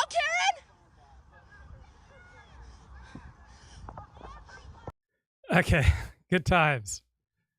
All right. Writing under your real name is inherently inauthentic unless you're truly willing to forsake every relationship for the sake of radical authenticity. So at various times, I have put a higher value on my freedom to say exactly what I think, and other times I have put a higher priority on my relationships. Few people would rather compromise their relationships than their stated opinions. So there's a famous saying that once there's a writer in the family, that family is dead. And Mark Milley, right? The media loves Mark Milley, and he really wants your daughters to fight in combat. So anyone who wants women to fight in combat, I think that is absolutely ridiculous. So let's play Mark Milley here saying something ridiculous. Don't lecture me about women in combat. Women have been in combat, and it doesn't matter if that 7.62 hits you in the chest. No one gives a if it's a woman or a guy who pulled that trigger. You're still dead. So if you meet the standards, our military must be and always should be a standard. This is ridiculous. The evidence is overwhelming that women in combat roles harms the effectiveness and cohesion of that unit. They're far more likely to get injured or worse. All right, they're far more physically vulnerable. All right, this is insane, and yet most of our military elite wants women in combat roles. Standards-based, merit-based military, period, full stop. It doesn't matter if you're white, if you're black, if you're a man, if you're a woman, if you're a Catholic. He's pushing DEI, and he wants women in combat roles. Right, this is our military elite, and we have to get rid of them unless they have rare skills. 77.5% of all U.S. births are to illegal immigrants. Student and content creators were bullied into reorienting away from quality storytelling for a mass audience and towards micro-targeting audiences with diverse content. The results have been universally bad. Okay, those are some of my favorite Twitter posts.